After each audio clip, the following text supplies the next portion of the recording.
na ole Radio Samoa se furulima iwa toru a mo e tautuaina o e ilaungangana fitua so le vai aso.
Mai o tau au na umalawa le li I wha manua tuia o tau I le li I o tau e tu le whale o le li I le pō I o tau sisi I lunga o tau lima I le malu mai o tau wha manu atu I le li I e wha manu ia mai I le li I ante o e maisi ona o ia na whaia le langi a toa male lalo langi le tamama manai mātua lausu le nei tai au fau Mara nei tai au sing I sei o mātou pese o vi inga.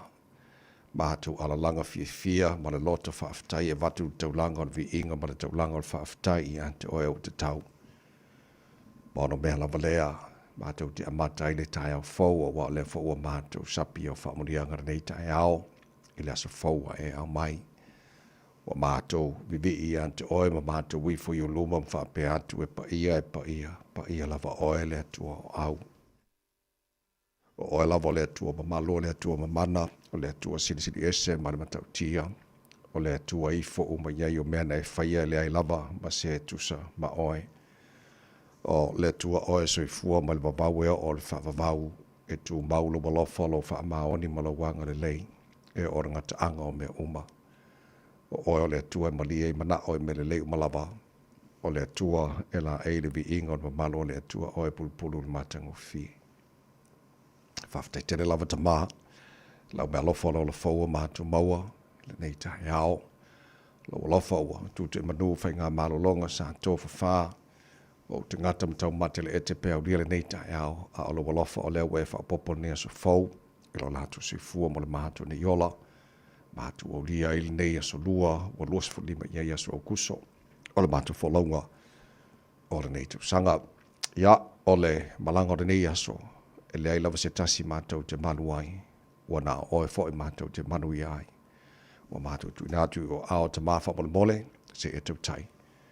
Le mātou fōlaunga o whai nei, ia, awari tia whaiva le a whengai ma le tino, I le nei fōi aso fōu, wa e au mai, mātou le talo se I anga le lei, whawa malu ao e leo nei a mātou whanau, ia lātou a o ongara nei aso.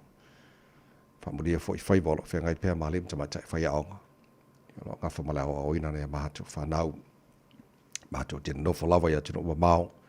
E le mawhai lawa na ngalo sa moa la tino e pele le loto. Whamanuia le tino o le tino e whaavai ia te oe. Whapria I te tai ma mātou mā lo. Whapenaan whaafoina le sao Samoa ia tau tai. Ia male mi ngau ia te oe ma ia whaia tusa o lo whina ngalo ina ia manuia Samoa moa ta e ao. na ia mātu ainga uma, na ia mātu tangata i Samoa, ia maso se vaenga o nei, lalo langi o lo alalam papa awai, ia yeile manuia o oe lo mātu tua, whamdia fo le nea tunu New Zealand lo mātu ranofa mawai, mātu nu umalawa le nei lalo langi, mātu talo nei tai au lo mātu tua, na tō whātau o toli e ngase mai o le tino i tonu a ingam so se maota ngase le ngate New Zealand nei so se tawhara nei ke lope, lo mana wha maro lo pa iatu, pa iane pa ifo e whafo sia lo lato manosi. Fo i lawan ve inga e ante oe, mara tua pēle tu mara muli panga mara tāpo inga nei mātu mātua tu a sin sino sa moe malu maota malawara nei aso, te tō luaina lato le māwhana whano lo walofa.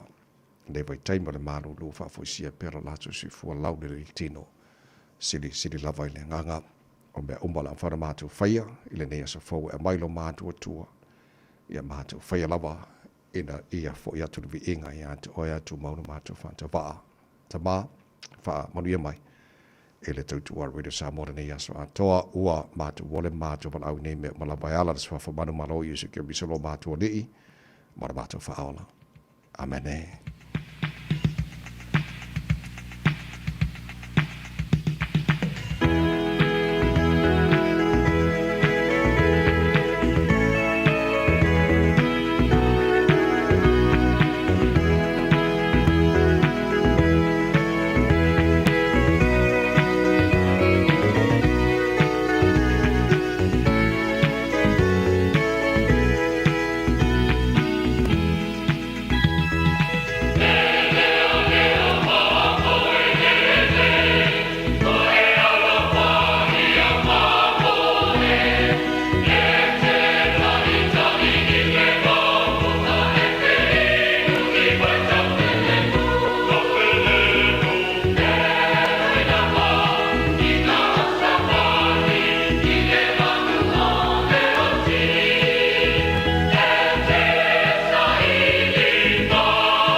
Leo mamoe o le vi ingo le tua langina la fepesela o talabo de karesia fa protonga Yesu i Samoa mai whangatongo le tautua mo oe a le Radio Samoa ina ua tātonu ia le tula e ono.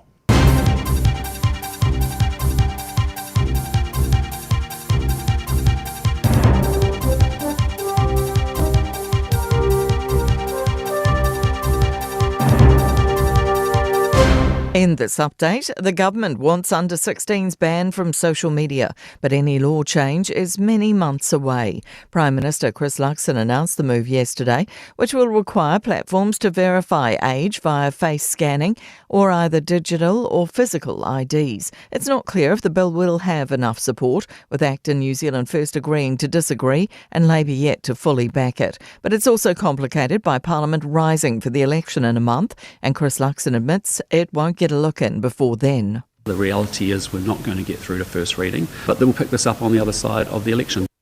Whangaparao College Principal Steve McCracken is the chair of the Secondary Principals Council and says schools see the pitfalls of social media daily, so action is desperately needed. He says it's everything from body image concerns to toxic masculinity to bullying and harm.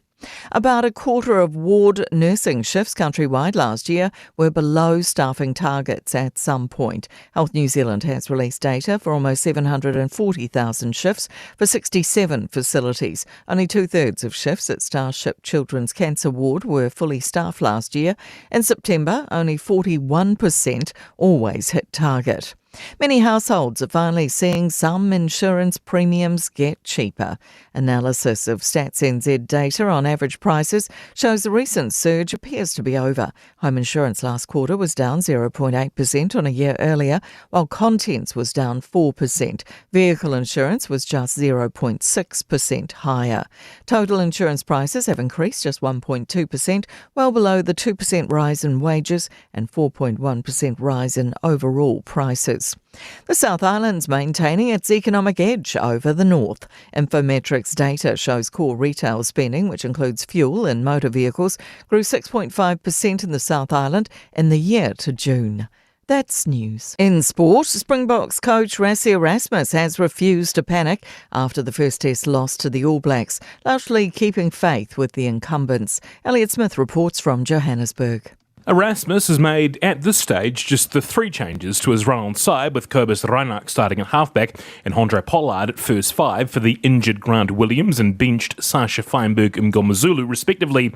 Ethan Hooker starts on the left wing, with Cheslin Colby succumbing to an ankle injury. Captain Sia Khaleesi has been bracketed with first test starter Paul de Villiers in the six-jumper.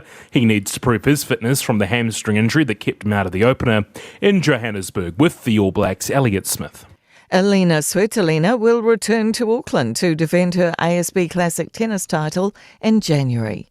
That's sport. I'm Jodie Gill. Ua na ole Radio Samoa se furulima iwa toru a mo e tautuaina o e ilaungangana fitua so le vai aso. O te whatalofa mau whaawhiloa e mawhatulima fōi lewa tele ma le whaaloalo Samoa na tino pele pa ia ma malolo whaafong angara nei tai hao sengi malo lava se fua maruia wha malo fōi le tino ia le folau. Mua lava vi ingo le tātua tua. Ia wa lona lofa o le fōi tātua o lia nei aso le nei wa whaia le tua tātua te ori ori.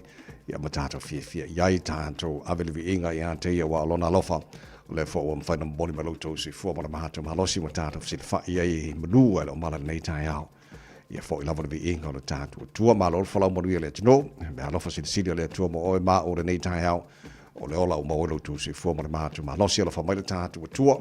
Tau tai tātou whalau mana nei asa ma tātou whalau le la lona alofa o tātou iai nei fo asa lua, wa lua se fuma lima iai asa oku sa o tātou whalau mana lua fe lua se fulu mare ono si mai lau mai. Mo malau whafonga le Port Club e manuala tai au, wa Radio Samoa.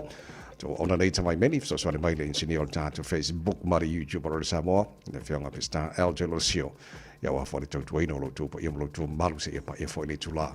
E se fulu e le tai au. Nei, ia mo le amtaina whoi o le tātou tai au, mo le tātou asa whou. Si mai la mai mo malau whafonga ole lui tau mo le aso.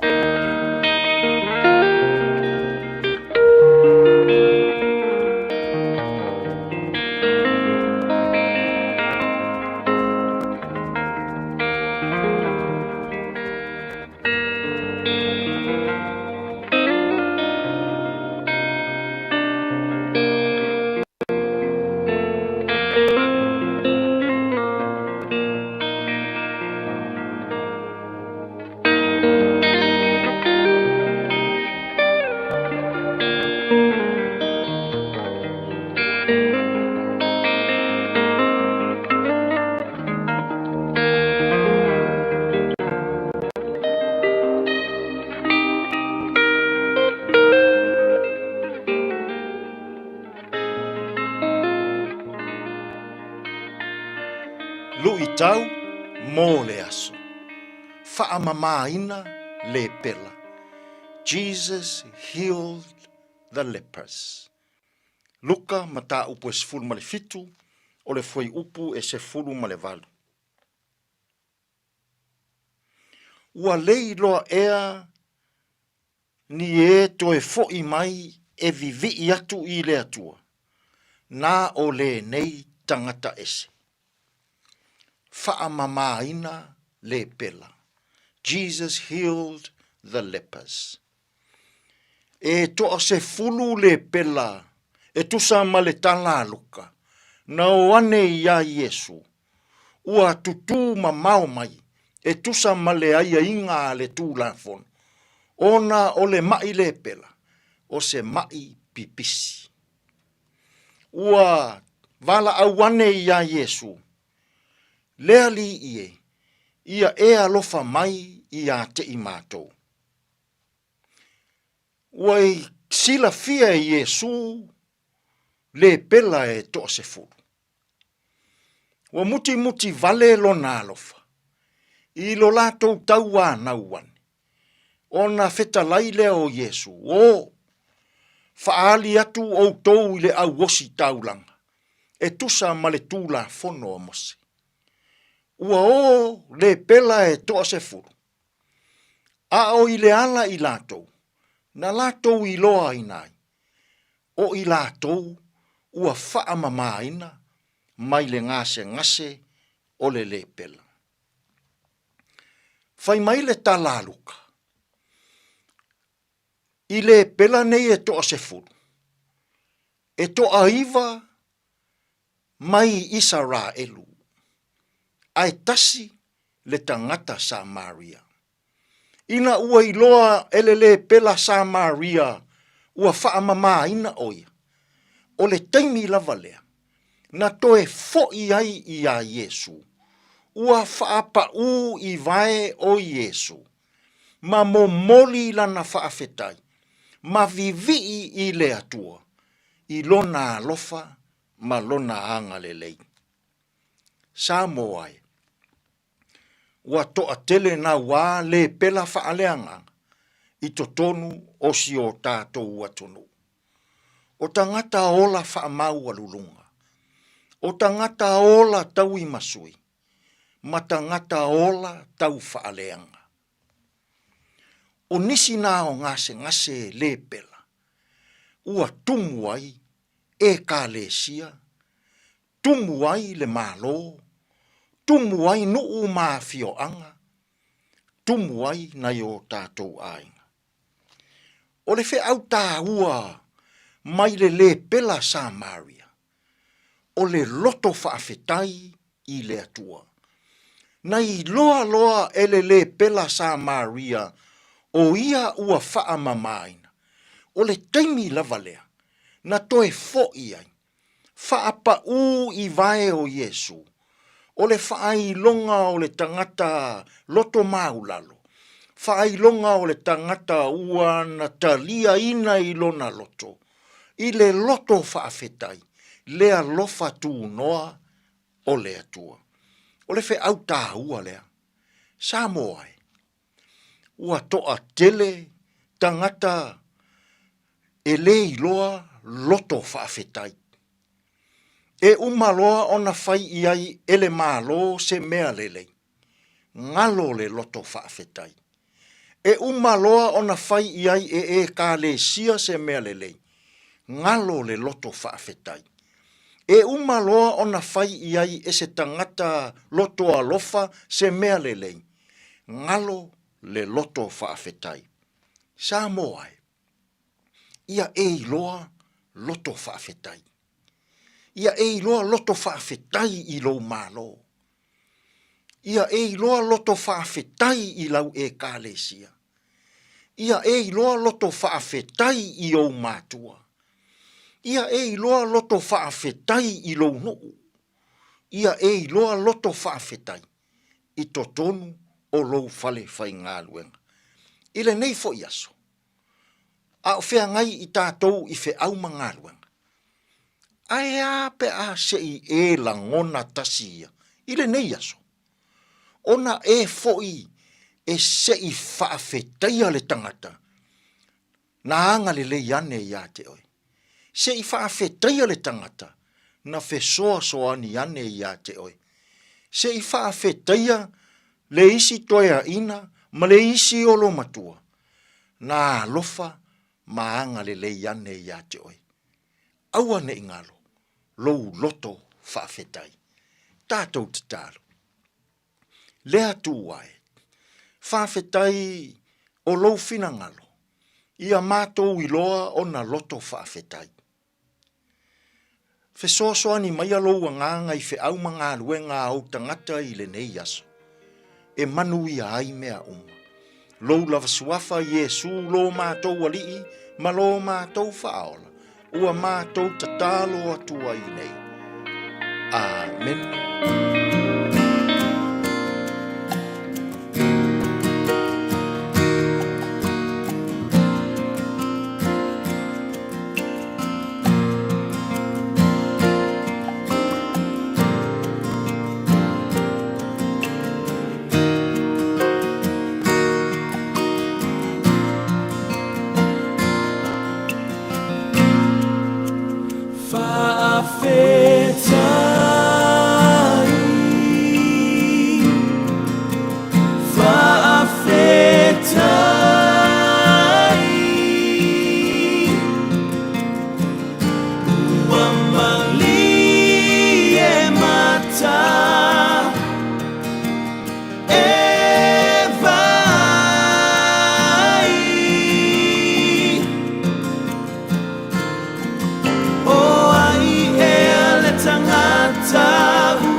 pese mala pese le Peace Chapel in was fully mala wa jana le July ono tausia yo umare ne yaso ua maua tato o le lot of whawhetai pese lima sene pese furu sene fo isisi ante oi o le whawhetai e tawi ai leanga le lei pai ngā malu tau mo tato ne yaso malo whawhetai o le whawhonga le porklawe malo le tai hao le Radio Samoa o na jo whalolonga le Enterprise Motor Group in Manukau whawhetai pulenga wala whainga ruenga le Enterprise Motor Group in Manukau a whale whatau se ta vale ne yaso tamani foi malo Samoa la whawhilo i ante oi pēa whela tolo toa i Manukau tene foi aso nei minuto tara musika sui whaifilo i o le tai hao o musika lava foi whawhiwhi ai oe ia ma whasi vai o le tai hao te ele malili whamalo se au foi le atunu la usi tūte mga ruenga ole nei foi tai fo to kwata le fitu le tai nei mana ia pe afa avano mai so taimi se o kemisia tatu pokala me a reto le ola tatu malo tai fa le nganga na te pena mai le sunga ia pasta la fa le kopa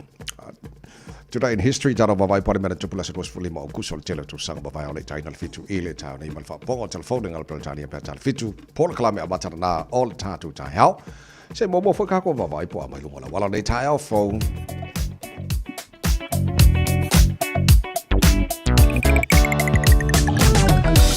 Good morning, Abeta Vale, Eden A Taimi, all a Tayao, all the Baba Yatunga Walla, all coming bang a yelling ados, and a lay Sevang or Poloka and A Time of the Tayao, so long as the name sound of the Bube Uma is also Sevang on a Walla Yakilani, say over by Yatu Pisi like Kiki Maya, Leanga is Sifo, the westbound, all the state how it was a full. O pasi mangir kai au la flow le au ke o pa melo polo ka mai le tai sira fia fo o ye se vai nga mafu ai le polo ka mai I se o sigia tu le waka ko tahi time o lo te va atu mata tu lava I Puini Road fa sola tu o Massey Road off ramp le nga il west por westbound o los fu fa polo ka mai le vanga o tai au malanga mala le los fu a la te va atu la sam mai lo winga la polo ka la pisi left flow delay city bound road today highway 1 sama-sama mai ia leva papakura ngai takanini ngai manurewa fa pena foi around East Tamaki Road on ramp ai le yo o Mount Wellington la sama-sama mai no ngala PC left flow mai nei time le taiao malanga mai North Shore city bound on Northern Motorway babayatu amata foi sama-sama mai ia le pasi mai Forest Hill fa solo mai o Tea Valley Road Wairau Valley and Takapuna malanga na te longa kilani por city bound Northern Motorway o isi bang o mala walam na se kipalengi ka ko taiao after vale matala ia mo stai tu la fono lunga la wala mai sa mo le bulanga tu tem kan wenga ole nei fo itaiao fo. It's simple, it's quick. You're closer to families. Sending money's now made easier for loved ones in the Pacifica. New Zealand, Australia, to Samoa, Tonga, Fiji, to the Cook Islands, to Vanuatu. Connecting Pacific families. With ClickX, you're secure and safe. The lowest fees and amazing rates. Now helping home is affordable. ClickX with a K. Reliable. So sign up now with ClickX. Let us help you help home when they need it. We are for the Pacifica. We are ClickX. Radio Samoa. Tasilima Ivatolu. Amo. Radio Samoa. Tasilima Ivatolu. Amo.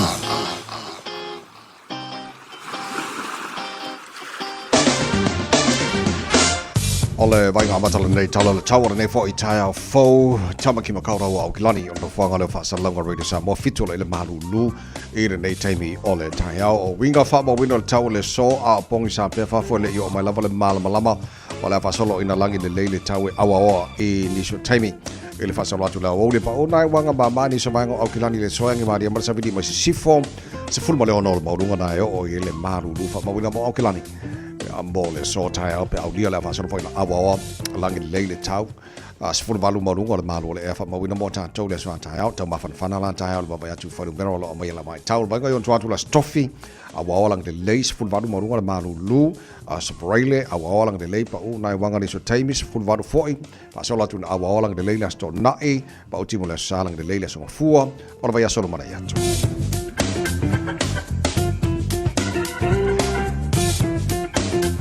Whamabonga o marau tui na maila mai tau ne foi taimi o le tai au le tautua mo le Radio Samoa ina wa lua se fulu mino joba te anele tulai ono RSA wa se mai se tala fa fianga Radio Samoa nei taimi o le tai au le tunu wa ngai tuta makan pe ko le foi tai au fo whamalo losi kan wega la bolo tua iai fa mo iai atina ino tatu ai tono nei atu lo ka ko iai ya le o su fia o su msau pe se le tai au ya mo ya fa mo nei aso pe se le bo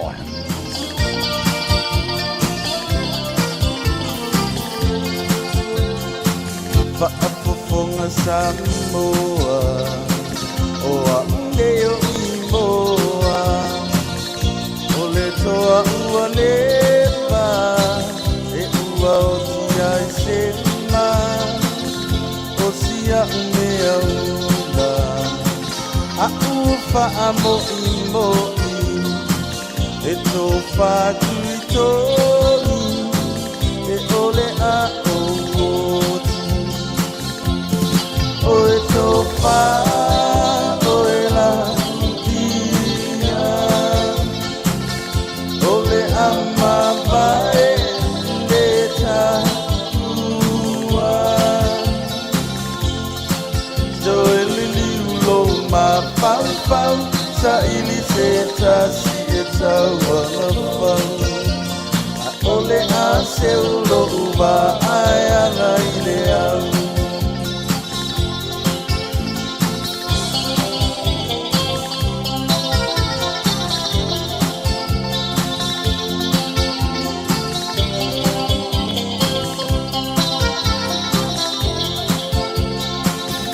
Ainga ile tai Mande uru moenga E malingi loi mata E tangi olo uanganga Ile tu malo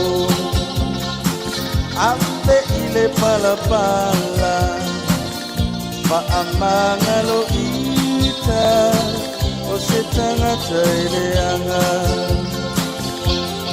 Oe tofa, oe la dia Ole ama vae leta ua Toe lili ulo ma pau pau Sa ili se tasi e taua pau Ole a se ulo ua ai anga ile au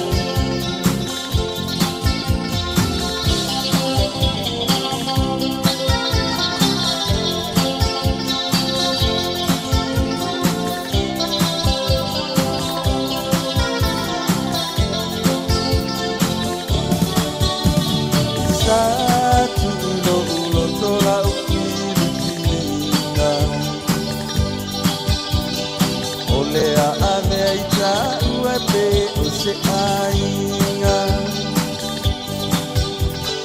A ole nei ua esi sole na iau whainga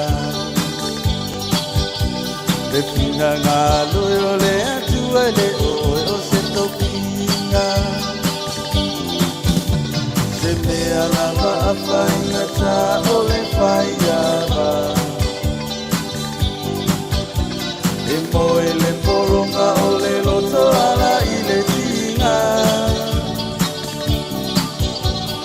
Io o I le vare a pulo le sua vai vai so vaiva ai ale ai E ua laula ole mativa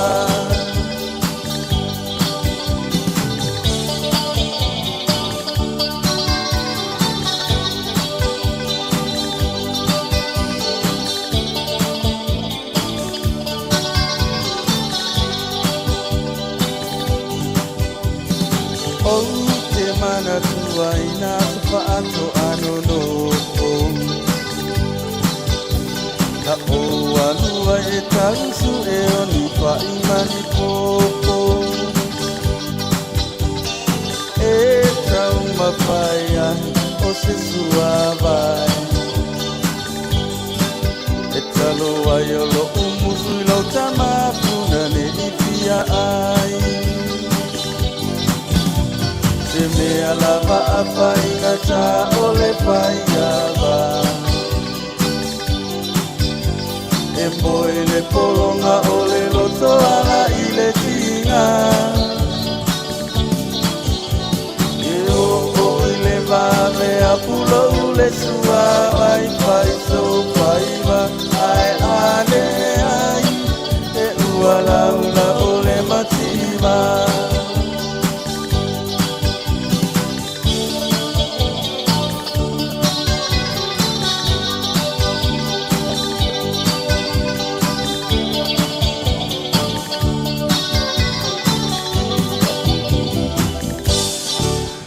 Leo langa fo i Samoa. Whātue fo i whālongolongo kui upo le pese o te le loa i lau whaafofonga fo lele. Ia e pe fōringa mai ole reality le ole o langa sakako ola i Samoa. Whakoe fo i e pe whai a wālo i ola le inga i alongo winga ole mua maka e whaile umu ma le sua mai popo e whaile whaarifu. Ia maka e mai alalai.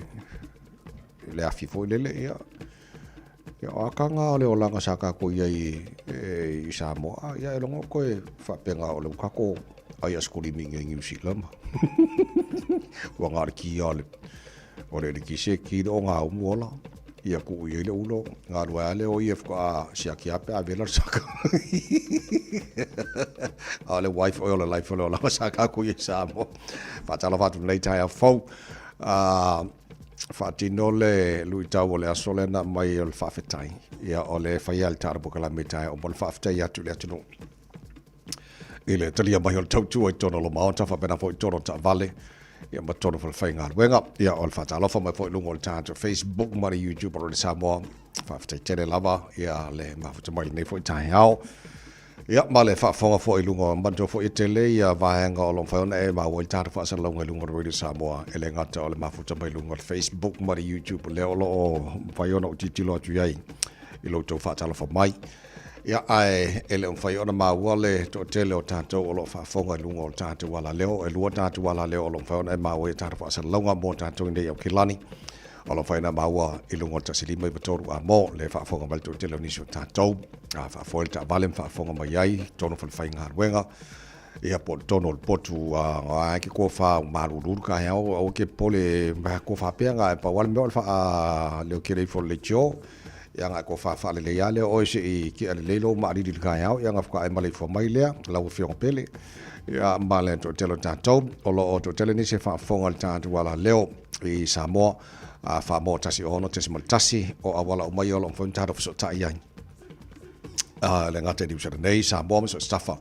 o le nei fo ke lope a mo lungo le tātou Facebook mari YouTube o le Samoa e se fo le manga i o le technology nge veka miu kako iei e wha akalo wha mai e se vanga i o melepongi a le mo kingi au ki langi to le foa si umoti uso o a mai ia la fatu nei tai o fo mari o male ainga wha taile wha tala wha mai nei fo i tai o fo wha fo wina tanielu ia OT o Tara ia mangaia ma lo whaftai le whata si mai le tāra pukalama nei tai au po wo lo whatu nei tai au fau whaftai le whatala wha mai ia ma le whaasoa fo il nei tai au fau le au ngā uputamoli whatala whatu ma lo whaftai le whatala wha mai se tu maua good morning ma lo lava sui fua whaftai fo i le uso to le fua maua mila uso whaftai le wala mai nei tai au whaftai le whaasoa mai ia vi ia le lofo le tua nei tai au siu papa sabini mai au good morning Wiri manukau al mako pikungu dia o ngel kako pikungu le ngel kako le kio wiri ngai manukau ya le lei Simeon Suena ma lo se forma le nei tai Caroline Twala alo fatu nei tai ma ngele East io socio ma nei good morning fiu e famosa ma lo fatai ma yava Simone Talia good morning le nesia ma lo fatai tele lava ya o le wa fatina tu tana pokala nei tai le lui tau e wa ta wane sia nga le lui tau mo tatu le aso mo le aso mo le ngol faftai le faftai to el tatu pokala me ati oi ele nei foi tai fo mo le malo le tno lo tatu ma futal nei tai faftai tali mo to tu iso sbai ngol fai on e fa fo ngal nei foi tai fo e a fo i ole man to fo le ngari fo ilena o chile lena o mo le o le pepe ono los fa ingal tai fa i la lo i Christchurch o te i lo fai tau atu ana po. O le urutala o lo o ilunga o ripoti a le One News. Lona wha Peretania. Utango e wha Samoa. E le aini a fo no charges will be laid over the dog attack that killed a 1-year-old Christchurch. O le alau titilo atu Sonny Charles Watson. O le ngoana o spepe le tasil tausanga le na umalona ola. Ina was fa I le taifau. I lawyer Aranui. Basingstoke Street Aranui. Asa suma fa o kuso. O le fa o pungala ma le lipoti na mau o le One News. O ele ainia foi. In confirming no charges would be laid. O refer la leo. Ia le umole o lao si tamaititilea I le corona. Se umasu usuenga le corona fai. Ia rafutati tilo le iai ana paule vaenga lau titilo atu. O leo te vavai atu o le a tui. E le tui fo ilea tu e la loi al tai fau. I se taimi e le o te mau. Se taimi o le so. O le vai aso nei. E le mauti noa. O li poti la ta maile na... O te leo lola po le mea o lo o whaatel tali se o mali poti o le corona. Po le forma I whapitoa. E nafta atu suile o le whati a leo o le talanama le ua maua le tato po kalame. E le ini charges po ni tua inga. Mani morianga. Wa wha mauni le teimini nei. Lono inga o le whaatali se umare leia li poti o le forma I whapitoa. Ia nafta atu e whaere o nisi su enga leo ai o le taifaua len tupuaile whaamlabe. Lena umaile o lao si tamaititile tasil tausanga. Ia o le vai asona nei leo le ina ua umasu su enga leo. Ia leo wha mauni ai o le tulangara na o le aiai. Ua taula lata New Zealand I le tulanga o iai lea fo I le whaasaina o tamaitila lo sifulona tausanga. Ona toe whaongaina I tele platform fo ilea online ia pei ona te pena ile malo o li potile na maua le tanto porkalame o vaenga le Instagram TikTok mai si vaenga o le ua te pena le malo o umbona tu ina tu le pili tono o le palamene o le vaenga le online safety bill o le na introduce le palamene le sona nafi ia ma whapena ona tiltilo inisi vaenga la wawai atu e tu sai malipoti e tauna sila manino le malo New Zealand e face fai on se final decision e le tulanga o iai a mese lava le va ma company o lo on fai ona whaongaina e la to platform e telo tu pulanga telo vau la loi fos fulona tapsanga so ole ngai o ingala malo lo fai ele fai se fai un final decision ia ole tala ale minister lo nga fa nga education minister Erica Stanford ele sonna ta wana learn by New Zealand pena o ina by New Zealand ile vaenga le Australia le mo fai la to fai unga le te po lo sa vale nei lo tsan o le sona taua la le mo e learn by New Zealand tu langa le o le tilo te toa ia awane ia indi awale ma fai ona ta mi loita mai ti ese mai le fa ngai no la to sanga moi ene fai ona last year la to fa ngai nei le vai ngale so o le vai ngala lo tilo tu ai le ngata ina fa ngai na mo ia mo try sila to I checkbox H verification ia counters ese ia maybe digital ID so isi maanga o digital atu fai ona titilo ele malo ia mavanga o malava ia le face fai unga mamautu ma se final decision in sila tu langa le na paua maanga lo fai lo ina ia patu la titi po ngai fo le maanga fai tale malo ona so far ele lango ina party duolo tu fa tasi male national team nei ele lango ina ele act ele lango ina ele New Zealand First ia le vaenga le o lo finangalo ia le palamia ile fasaina le o fawaina o vaenga yo online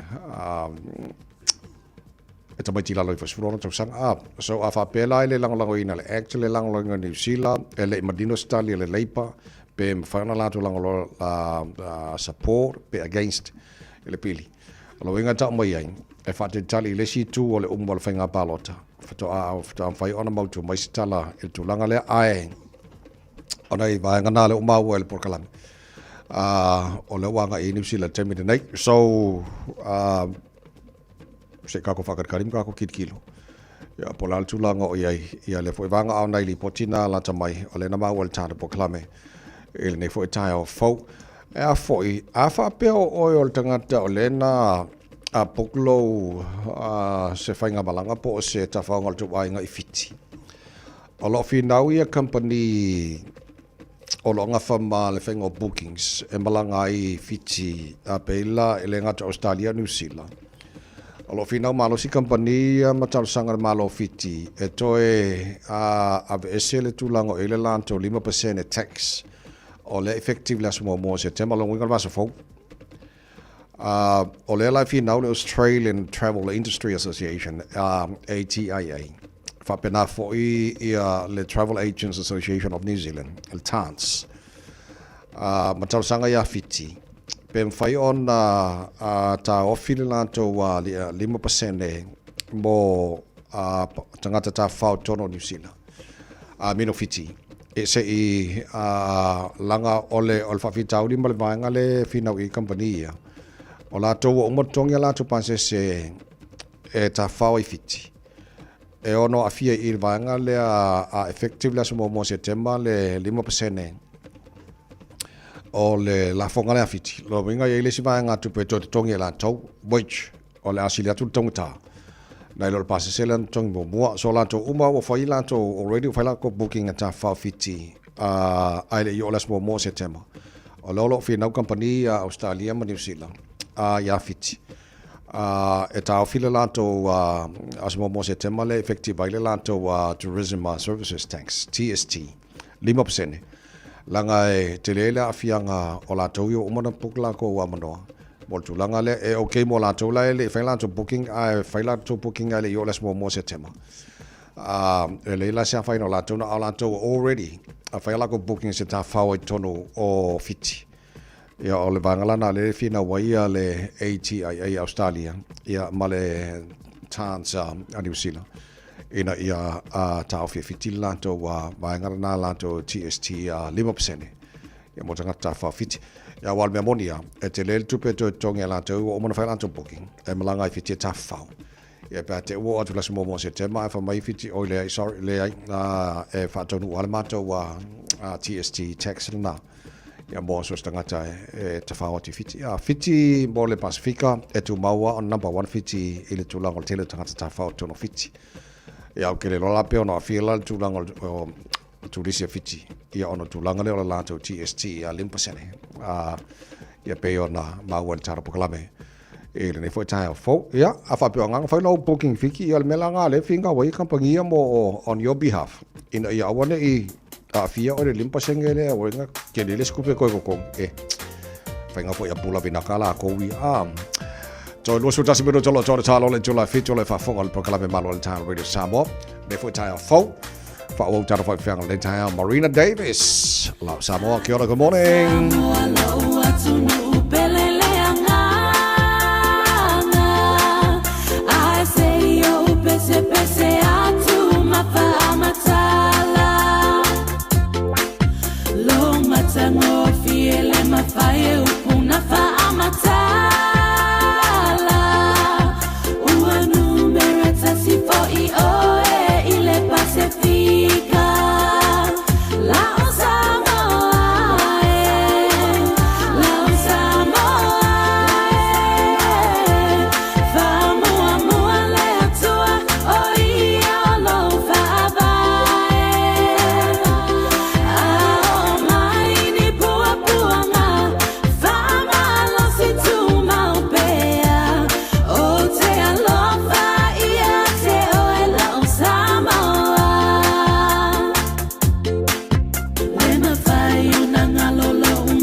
Attention all Vainitoa, saving the world. Thank you for showing up for your family and community every day. We appreciate you.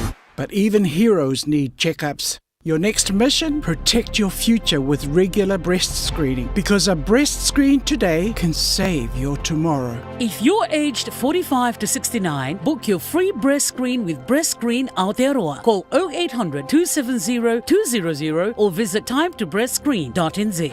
O e sila fia me e whaatino e mawhaiona e umi ai so fale motu le lumanai. A whai fo i so fale motu, o e sila fia me whaiona whaatino ni isi o fuafuanga e whaonga aile equity o lo fale. A wane e misiere por kalame o le malu I fale, ia fiafi o soruru taitasi le se fulu e te aile whaa. O le a e sila fia ai au wala e mawhai e ona e umia se fale motu le lumanai, ma au wala e whaonga aile equity o lo fale motu, e whaata wai se isi o fale, le por kalame o le malu I fale, ia fiafi o soruru wa yaso taitasi, se fulu e te aile whaa.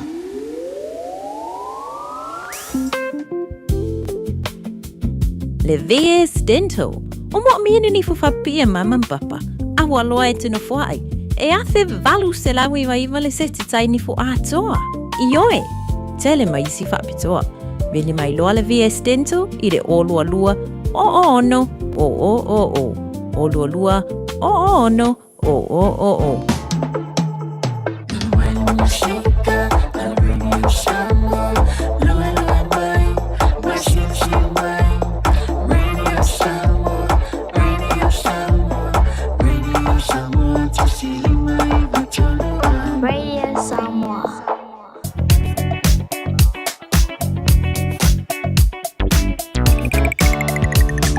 Sauri mai alol tanto li poti le mai lunga ole awala ona tu ina tu lo le tanto malu ole tanto fadanga arito le ola ne potai o fo le to fe lo mai PC ole westbound ole state highway lo se fulu ia awo poloka mo ia la malanga malava le lo se fulu nei time no tai hao ta tolo malanga mai sauti anga talanga kilani poloka mai papakura on ramp anga takanini pas mai takanini flow le ia se pa il talanga ya kilani la flow le mai tanto mai C4 highway se fulu ono na o Lincoln Road on ramp line sama mai long winga line PCL line flow fa pena for around Western Springs nei time of the tai out ku me wa ngai whenua pai si fo lama lo face polo kara nei vanga tai out isi vanga mo wala se ki pale ngi lama tato after vale malo long side nei tai out le poti lunga la wala u datu fa long al ClickX.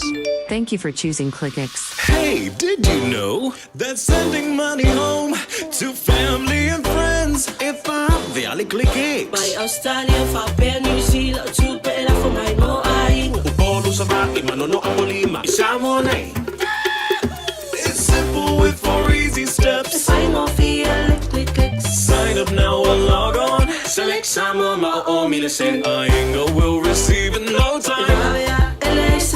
But don't forget safe and secure. Saunga lemu oila utautua.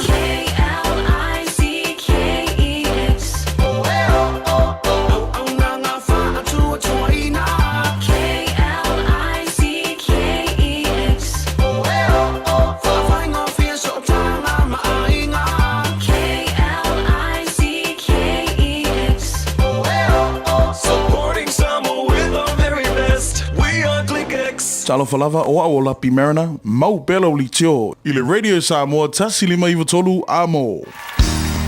Bread of life sent down from glory. Many things you were on earth, a holy king, a carpenter. But you are the living word, say it now. Come on.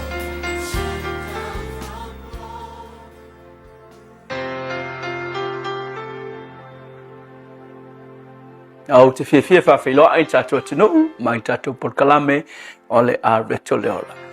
O le tusia luka iwa whaiupe 5 iwa e whapea ua whetalai atu Yesu I le tasi muli mai ia te a ua whai mai o ia leli I e tu umaia ia te au so ualu e mua tanu lo utama.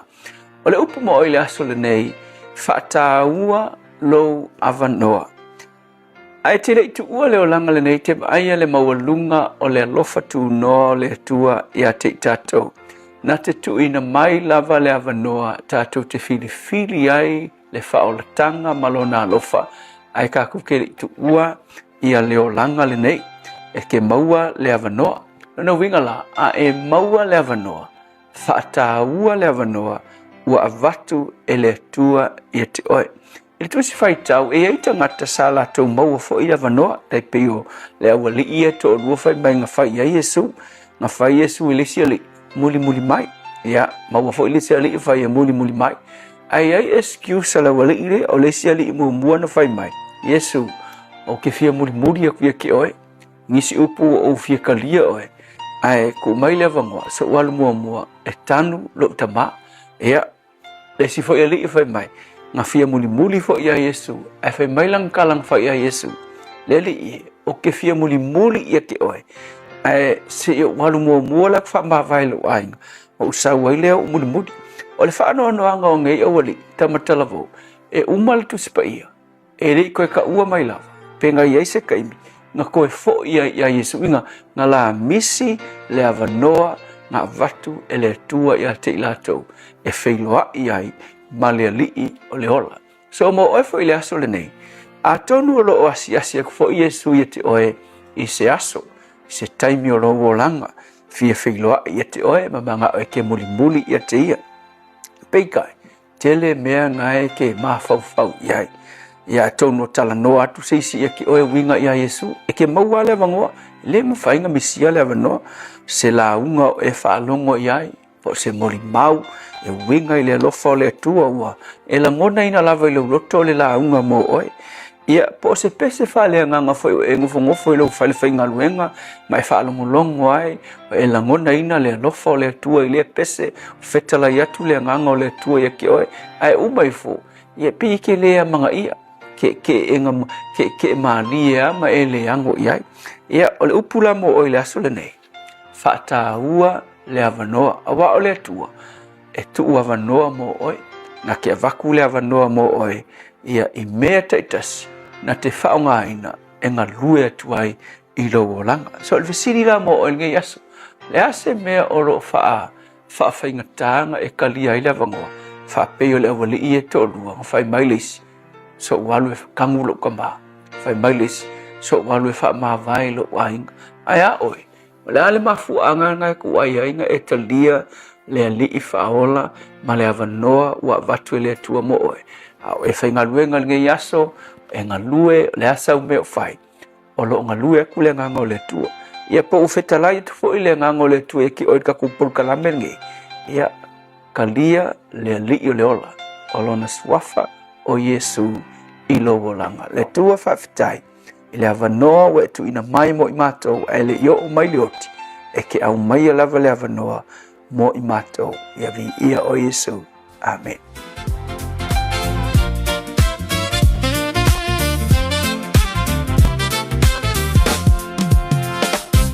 Busoe se itulai, mai atato, Yesu keriso ya lava.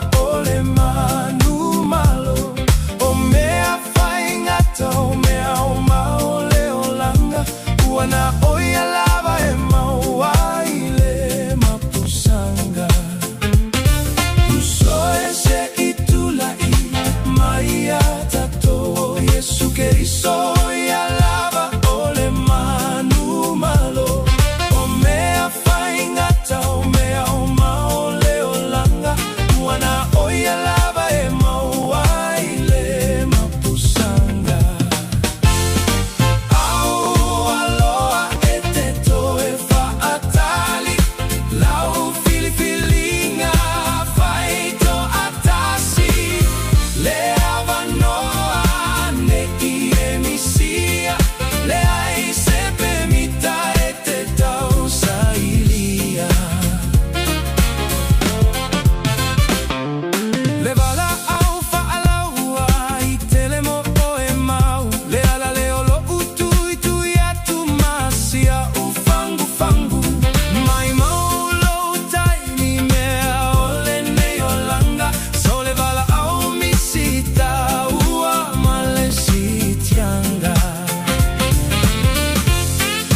le vanone e misia o le pese fa mai ai le porkalame a reto o le olo ne fuetai au fo ina wa toi ono minuto lo tōra tā le o le July fitu o le aso luas fulimo o kuso ane mena tupuri nei aso tau sanga o mawai.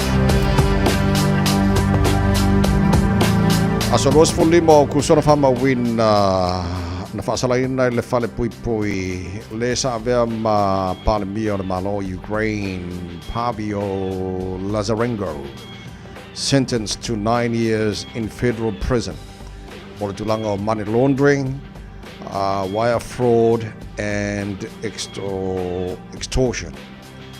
Fasalaina falpui ia eleaso los fulima o kuso luafe maleono o leaso los fulima o kuso le tausanga luafe sul fito leaso fama wina.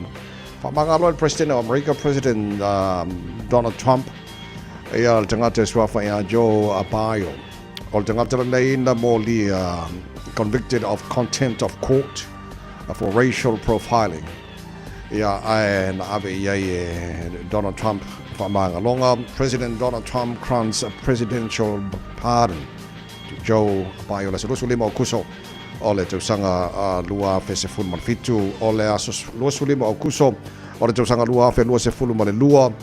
Na palota ai California o le a ban pe whaasaina o malawata vale all new gasoline powered cars e ban i le tausanga lua fe tolu se fulu manilima. Male aso luasu lima o kuso o le tausanga lua fe luasu marfa o le aso na matai o ka whangalo ke kia isala elu ma le vaenga le Hezbollah le panona to whala tonu mali wai.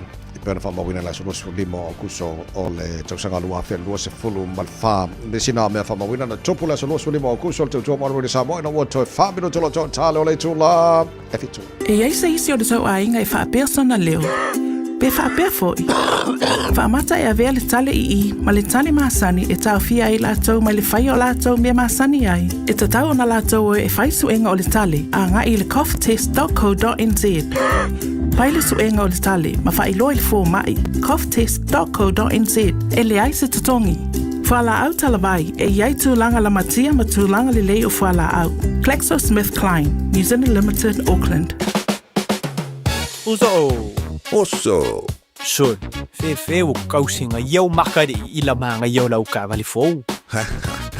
Na wai a musio uso. Bai, o le Enterprise Motor Group man ka, wa uso iai kai awangi. Lei yang whakamoe lau whainga duenga. Ai o akure a whiawhi wa show lau ka mai runga lau ala. Pawa ma koe ngā ka vale. Piki apu SUV, van. So koe ngā ka vale ha. O wheet whaikawa. O le lima ongo fiku Great South Road man kau. Pe vile le over se lau lima o rua korwha. Enterprise Motor Group man kau. Sa ili, fili, ma ave loa lau ta vale. O Dr. Chen e mawhaion of soso animo oe I te inga o le tino. A whai e ti ngā lau tua po lau tuli, e mawhai o ne e susu mai e whaataita I fuole vai fufo, ai e iai o nā iainga. O lo o tarsa eilini sa ngā te whaina luenga e fsosoani I le whaata wino o loa mol whaai I la mānaia o fōringa. Vili maile official Dr. Chen I le lua fituono tolu fitu, lua fituono tolu fitu, mo si whaatal noanga, pe susu mai I le lua ono, Great South Road o Tahu. Dr. Chen, le fō mai o vai whaale nā tour. Toi lua mino tolo talo le July fitu, mai el pese a fesolai Willy Tavita, po ai ti a polo o ti a konole ka ki whanga so mtatu telefone ngal Britania. Mona. Solo o tangata, wale anga fo I le tūlanga, pampa sole sinau a whatalama, nei o le ata. Sina paua ti whanga, awhene lo I le starlight, oi le ata momana o waluai, a ala atu le samalalo, e le whetau I lama malo mana o sire tivoli. Sanai ta mai ti, le whisili pio tau sanga, tali o lema na umala ua o la tele fiola. O nisi vo I o mafutanga, na masani mai I le tifanga, ta whetau I le ata o le lua, mai a le foto I tua oia we te fefe, Romeo and Juliet. E toia I na masio Natalie, na whaatau iai o la naisi kulimi, whaatau I atu I le maketi, lea o le ata whaasai te maitina tole se fulurua. kau tangata matutua. Te vai atuia i le solo, tau tu leipe o ni ti a polo o ia luti a kono. O le manatu le o se whai ti onga, a wai ma wai fo i o onga, ai na o si na whau tuanga, ia ngā i luma o le o langa whai si na manga, e mole le tama o le ata.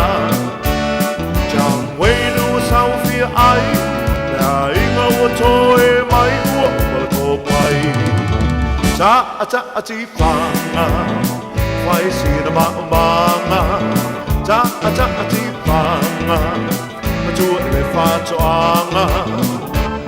John Wayne was how fia ai, le a inga ua toe mai ua wala ko pai. Talofa o to finga le tau tala ma eselo fi whanonga le breakfast le Radio Samoa o te maa ona.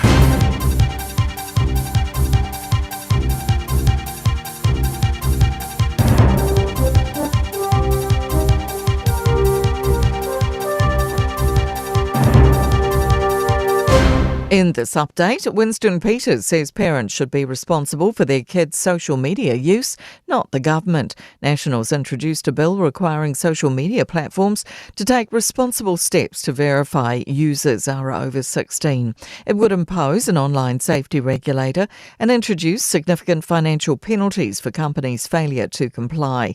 New Zealand First and ACT will both vote against the bill progressing. Peters says parents should take phones away or monitor what their kids are doing online.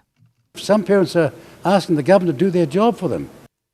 But Principal of Wellington's Queen Margaret College, Jane Ann Young, says if we aren't prepared to do something about digital harm, then we're part of the problem. It took no time at all for the kids to be running and playing, and many of them would actually said it's so much nicer without the phones at school. Auckland Council will reveal 3 schemes for its congestion charging regime today. They'll apply to different zones of the city and could see charges range from $2 to $7, depending on where and when you drive. The options will be taken to the public in November after the general election. The US Treasury Secretary has unveiled its economic D-Day sanctions on Iran. Scott Bessent is vowing damaging new sanctions on countries that refuse to cut economic ties with Iran. President Donald Trump's making phone calls to world leaders with specific requests to cease trading with the Iranian regime. Bessent says they want to sever every financial lifeline the regime has until it stands alone. It is no longer acceptable to operate in the gray spaces of this conflict. Countries cannot claim they are blind to enabling this activity. Tonight marks a decade of Auckland University bringing lectures to bars across the city. It's hosting 20 professor and lecturer talks across 10 pubs for its 10th iteration of Raising the Bar. The university joined the initiative in 2017 to share research in less typical settings. That's news. In sport, could the Warriors be instructed to stage home NRL League finals at Eden Park rather than Mount Smart Stadium? The Daily Telegraph reports the competition's governing body is set to implement new powers, forcing both the Warriors and Sharks to play at larger grounds. Mount Smart has a capacity of 25,000. Eden Park can get double that for sports events. The NRL can make decisions without consultation, but wants to hold talks with both clubs to determine their level of interest or opposition to change. Springboks coach Rassie Erasmus has refused to issue any selection panic after the first test loss to the All Blacks. He's made 3 changes to his starting 15, 2 of which have been forced by injury for the second match on Sunday morning at Cape Town. That's sport. I'm Jodie Gill. Ua na o le Radio Samoa se furulima iwa toru a mo e tautuaina o e ilaungana fitu aso le vai aso.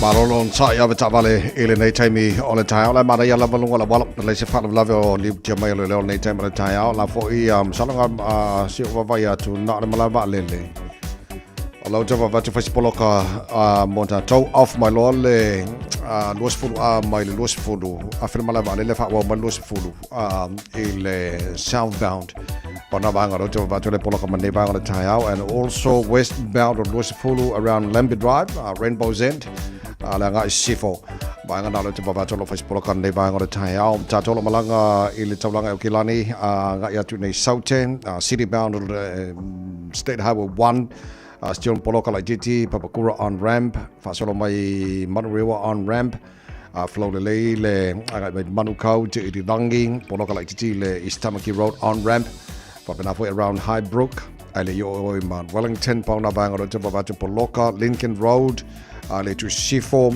mo le city bound sfulono pauna banga le poloka ku mewa I fenua pai poloka fo mo tato sifo pauna banga lo fais poloka al tarfifia le se fa love le jamele le lunga la pala nei table time. It's simple, it's quick. You're closer to families. Sending money's now made easier for loved ones in the Pacifica. New Zealand, Australia, to Samoa, Tonga, Fiji, to the Cook Islands, to Vanuatu. Connecting Pacific families. With ClickX, you're secure and safe. The lowest fees and amazing rates. Now helping home is affordable. ClickX with a K. Reliable. So sign up now with ClickX. Let us help you help home when they need it. We are for the Pacifica. We are ClickX. Radio Samoa. تسليمة يبطل عمو.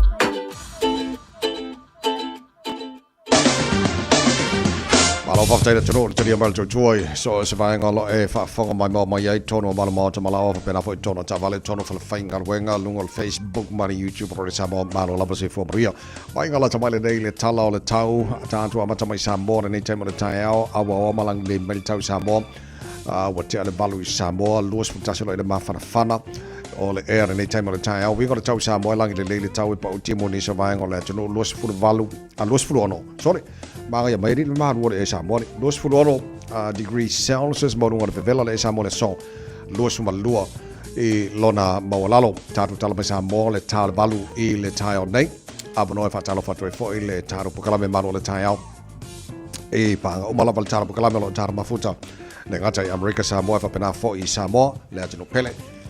Look on Facebook, mari YouTube, or sa mo fa pena fo il tanto wala leo sa mo fa mo tasi ono tasi mal tasi malo la verse fo mo wiam ele nei time yo le tayo se mal talo tau tono ni sele nei fa talo fa malo le tono so sva ngoro mo tu sau telo taro ma fu talo nei time le tayo good morning fa salon awa pa utimo ni so va ngo Westports fully mo lunga malu lose fu fitu mo lunga malu lui one cup awa nei le babeao fa solo nangi malo si savili mai matu si sifo ni so time la wauli fa solo na awa le tau timaru so do su tasi malunga ma fana fa solo ina awa pa utimo ni so vaenga Queenstown fully malunga malu lu langi le tau fa solo na awa pa una wanga ni so vaenga omaru le fia na nei sfulu valu malunga malu lu ea fa solo na awa le tau Nelson sfulu ora malunga malu lu fa mawina mo le so sfulu valu malunga malu lu fa mawina mo kai Cora awa ora tau le nei fo yaso sfulu tolu malunga malu lu in Chicago fa solo na langi le leng awa pa utimo ni so vaenga o in Chicago le fia na nei fa solo pa utimo ni so vaenga Greymouth su fa malunga malu lu fa mawina mo le so awa ora tau Blenheim sfulu valu malunga malu lu fa mawina mo le so awa pa utimo ni so vaenga Alexandra sfulu valu malunga malu lu le so Dunedin fa solo na langi le awa pa unai timu ni so vaenga o le ayo Dunedin le po araren a fia na nes fitu malunga malu lu ya male ayo kala stete good morning malo lava se fu maruia ma tele na awa le tau le so malo sila teacher sabili ni so tiny male tu langi ma tu si sifo lusu tasi malunga ma fanfana ma eri ma fanfanga ko ori a lusu tasi ma fanfana le fa ma wina mo kala stete le so ele botu matu le pi to lava lunga botu matu kai taia langi le tawe awa ni so taimi la wa dis fulora marunga malu fa ma wina mo ne fa yaso le la mo morning tone good morning malo lava se fu maruia malo le tunu lana papa ausos va ngora la bua fa soron awa langi le tau malo sila titi se vili mai matu ni so taimi se fulima al marunga malu fa ma wina mo morning tone le so langi le tawe awa ni so taimi fanga rei fulora marunga malu lu pa solo ina langi le tawe awa ni so taimi tauranga fulu valu marunga malu lu langi le tau post fu fa marunga malu le so pa solo langi le fo le tau awa ni so taimi la fia na nei horoto rua fulu marunga malu lu fa mawina mo so fulu marunga malu lu fa mawina mo Palmerston North awa pa timu ni so taimi fulu marunga malu lu fa mawina mo ni Plymouth awa pa timo ni so taimi le so lang de le tau nei pia los fu mo lunga ma fana fa so na awa lang de le tau Mastertons fu fitu mo lunga le malulu fa so na awa le tau le Vents fu lima mo lunga le malulu fa mo ina mo le so lang de le Hastings fu wiva mo lunga le malulu e fa mo ina mo le fu yasom fa so lang de le fu le tau Gisborne fu wiva mo lunga le malulu ma kiri no Hamilton ma lo se fu mo le tai lang de le fu fo ni so taimi le tai out fu no mo lunga le malulu fa mo ina mo kiri no le so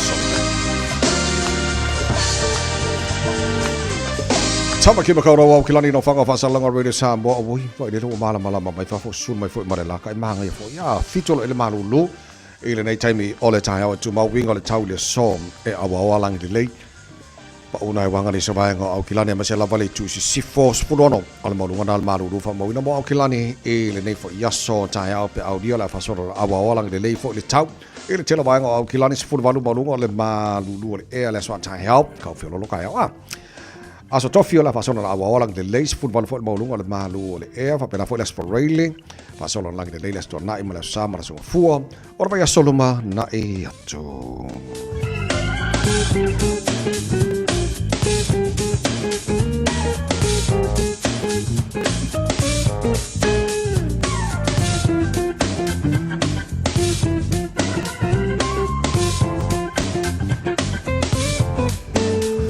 Whamabonga o manau tu ina mala mai tau nei taimi o le tai ao ina o se fulu le wa te anele tu lai fitu le tu o Radio Samoa ina nei fo ia tai ao fau mala mana tolo manuia o le tai ao le lofa malanga le leo le tatu matai i le langi nisi o pa angal tara bukalame fta fa tala fa mai ina nei taimi o le tai ao malo lava ia le soifua manuia se o wava ia tu e ina isi vanga le ki la fa kala fa mai Samoa Oil bang le fatalo for my Samoa. Fakat so kikiro fa le atu. Okay. Le ai Yang Tang. Good morning. From Tanu Beach, Fale, Manasseh. Nice. Beautiful place. Lo fatu nei tai ao. Le ai Yang Tang. Malo la pasi for Maria. Nei tempo tai ao fo. Okay. Faftaia Eliepa, Ubanga le mo fa morianga as fa na afarfitu fa batu tar fa morianga na mi pama. Good morning. Malo lava se fo manuia. Ne se pa angal tar kala fa tala fa mai. Ne fo tempo tai ao. Afta vale malo on sai. Ne tempo tai ao. A pisil va ngora balo e ne va ngora tai ao. Ia fa to leima lava pale lungo la bala.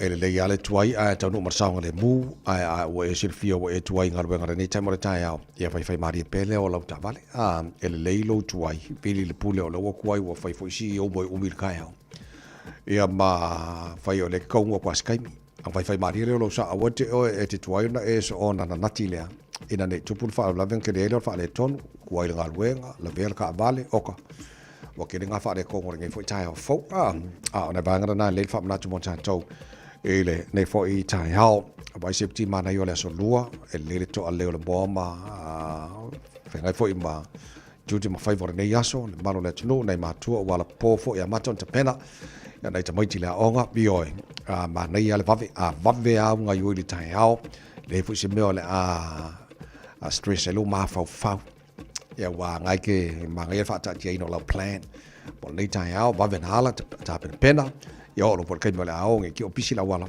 ya ma nei fo yo la ale toi ta mai ti la onga e nei fo tai ao ma nei wa umon na pikila o lo pele ki mo ta longa le fail va va tai ao stai mon ta ti lo le ai a mo ta to lo la le te lo mo tu saute o titilo atolo ia nai vaenga lo lapta ia tato le tulanga ia le vaenga le midweek significant winter storm lo winga fisi malulu o midweek tai ao la wa yatu ia mo le telo vaenga le South Island le aso lulu e mafati munga ni so taimi ia to a fo ia le kiona snow mai si vaenga o mala titilo atu le telo vaenga lo fai ona maua el tato pokalame so le pena ia tato le motu sau te fa mole o lo di titolo atu e tele vai ngora motu sau te ono afia I tu langana me se la vale so tai ao so all the heaviest falls are expected across the southern Alps and west coast e le vava ia tu fa mamonga la vai tau ia ma o le tulanga na iai so tatou mo tu saute o le ua iai nei lam ta inga mo tatou a masela wala sa taia e le tulanga o iai ia timonga ma mafa ia ma le malo su savili e ono o atu le stofi e ni so vaenga ia mo tatou ma se ia kala stete ma West Coast por vao kala stete ma West Coast ia pe ona fa mawina ia o le ua tu ina tu ma fa ilo atu mo oi ele nei taimi o le tai au mo tatou nei North Island o te loe le aise vaenga o lapta i tatou ia tu sai mal vaenga o lo faiona tu ina mai ele Met Service mo tatou ele vaenga so o le full list of weather watches and warnings pe ona tu ina mai le nei tai au Rangers of the Westland District todos furono i tu la ma se fululua le wauli e o se fululua le vaveao le stofi ia o vaenga o mana pe ona lapta ia ia matu ina mai le nei foi tai au ele leile no fusauni uni o tatou ia manu le wa mai nei lapta inga ia mo le tulanga o iai e foi o wakanga po o kikilo aku e ile vaenga nga pise le o le nga ngafi e fa mai le kala le sia ka vale e fa pe ai ai kikilo ma ku le mo mai mo li lang mo malang banga fa pe o foi se fa la be ku po mai ai la kala o la fa ia i vinga le o le mo le po vi lu Masa wale lo po waka kala le pa povi o sa le povi fel wa idunga moto wai o ala fa mai mo ma wala ka vale le ki no ba ko polo kala mai fa oi oh my gosh I was in front of it la kala ka wala fa vinga le mo povi e ka wa le povi fa vale mo moto wai so le ai body kid okay, so State Highway 1 towards the township of St. Andrews, south of Timaru. Ngale nga fa living on le mo po vianga vini mo de fia le po vi ko pa po mo fi ka fa the motorway. Ole ya le South Island nga le tu point ya na foi vai ngal tai on na ya ka ko ia fai pa po vi vai fai fa le pa fo le o nge ko o po vi fa mo man po ka motorway ole lisi Ola au ale o peleki le o mana piki mole talonga le fai tai au male au le Lions South Africa o le fo mana piki au South Africa mole talonga fai tau dia male o peleki va vela sa ala au le o peleki mole talonga le fai tai au to piki la o peleki pola stofi e mole talonga da lona lua test male au Springboks e le vaveala sa so o le au filfilia mo le talonga le vaveala tai au numero tasi sia le lawaki numero 2 Samisoni tauki aho numero 3 Pasilio Tosi numero 4 Sam Dari numero 5 Sao Patrick Tupoloto kapteni na le au le ta alo le vaveala tai au numero 1 Wallace Titi numero 5 Ethan Blagara Ada numero 4 se Missy Tailoa numero 5 Noah Hotham numero 4 Richie Mounga o te o mai o va ngalena suia to le peleki la tu va tu le wa fia ila aulen tai au so numero 4 Richie Mounga numero 4 tasi e moni na rawa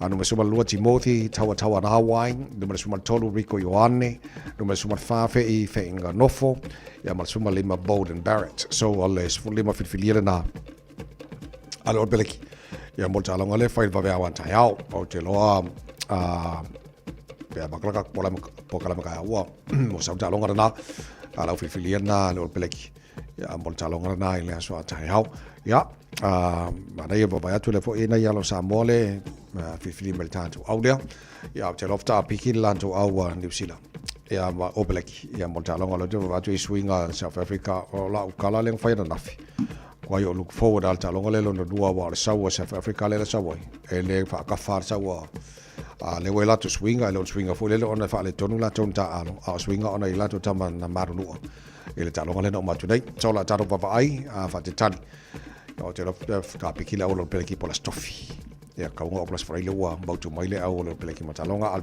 au na lo peleki bole ta longa ele ta o to mo le samo ina os football lo te anei ia le tu la fitu mar mana to lo maria mai ta le lo fa mara ngale le ta ro batai le langi fa o tara fa fianga le tai au sekia oi ta tu sanga luel pona po o mana ba foi ngarwenga sa fianga iai malo la ba fa se malo longa lei au le to tali ngarwenga na fianga nei Shabana baby, shoop, shoop, Shabana baby, shoop, shoop, Shabana baby, Sikia, oi.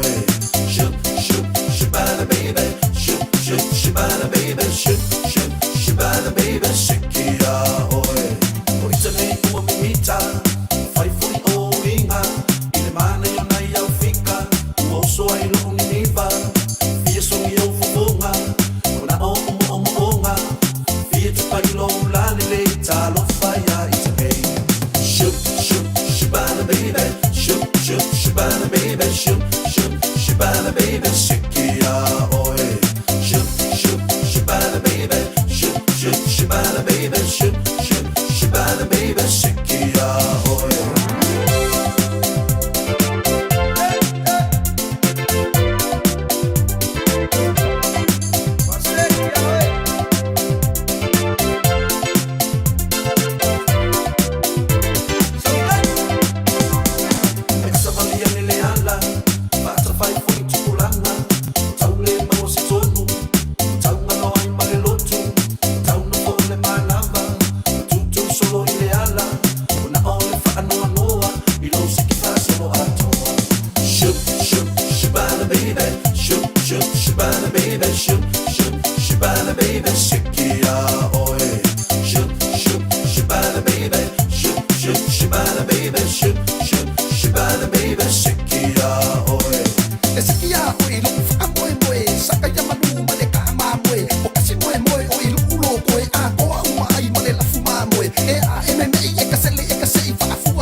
I'm Annie Pulitiwatua, and you're with Radio Samoa 1593 AM. Just think a minute.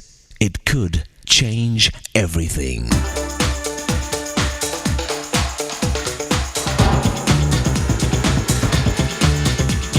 Think a minute. This is the true story of a teenage girl named Vicky who felt she was old enough to have her own room. It didn't seem fair that she still had to sleep in the same room with her mother, especially now that she was 18 years old. But she kept hoping that someday she might have some privacy and her own room. Then, to Vicky's shock, just 3.5 weeks after her 18th birthday, her wish came true. But not in the way she ever expected or wanted. Her uncle died, and because of this, she finally got a room of her own. But Vicky's happiness was mixed with sadness, since she knew the price of her privacy had been the death of her uncle. For she not only got her own room, but a throne, when Vicky the teen became Victoria the Queen of England. They say, be careful what you wish for. Vicky wanted so much for people to stop treating her like a little girl. Then suddenly in one day, she had to start carrying the huge, heavy responsibilities of being the Queen of England as a teenager. Sometimes children are forced to grow up too fast. either through the death of a parent or because of their parent's own immaturity and irresponsibility. So the child has to become his own parent. Shortcuts to adulthood usually leave you shortchanged in emotional maturity, like picking a fruit too soon before it's fully ripe and mature. The world-famous king of pop, Michael Jackson, said the most autobiographical song he ever wrote, which best described his life, was entitled Childhood. This is what Jackson said in his song. "People say I'm not okay, 'cause I love such elementary things. It's been my fate to compensate for the childhood I've never known, the painful youth I had. Before you judge me, try hard to love me. Look within your heart, then ask, have you seen my childhood? If you feel you're emotionally empty or even wounded from not receiving the love and parenting you needed as a child, that can start changing today. If you ask Jesus to take charge of your heart and daily life, with His power, wisdom, and love, He can help you complete your own parenting. He'll fill your emptiness and help you become the secure, happy, and successful man or woman He created you to be. Just think a minute. If you'd like a free CD of our top 40 programs, write to us on the internet at www.thinkaminute.com and catch us tomorrow at this same time when we stop and think a minute.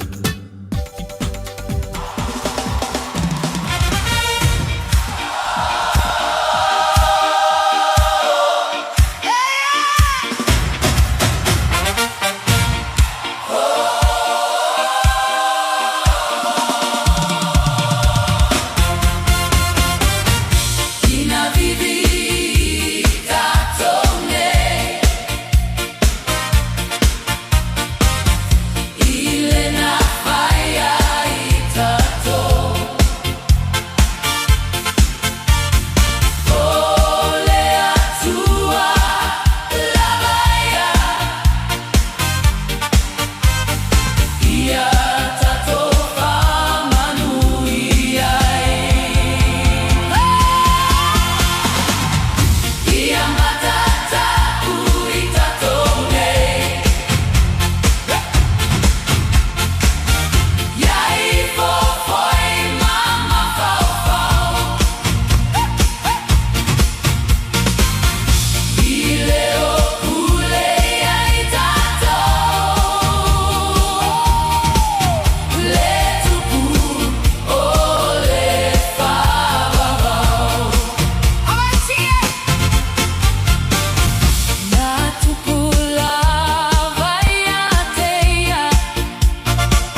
tasilima iva tolu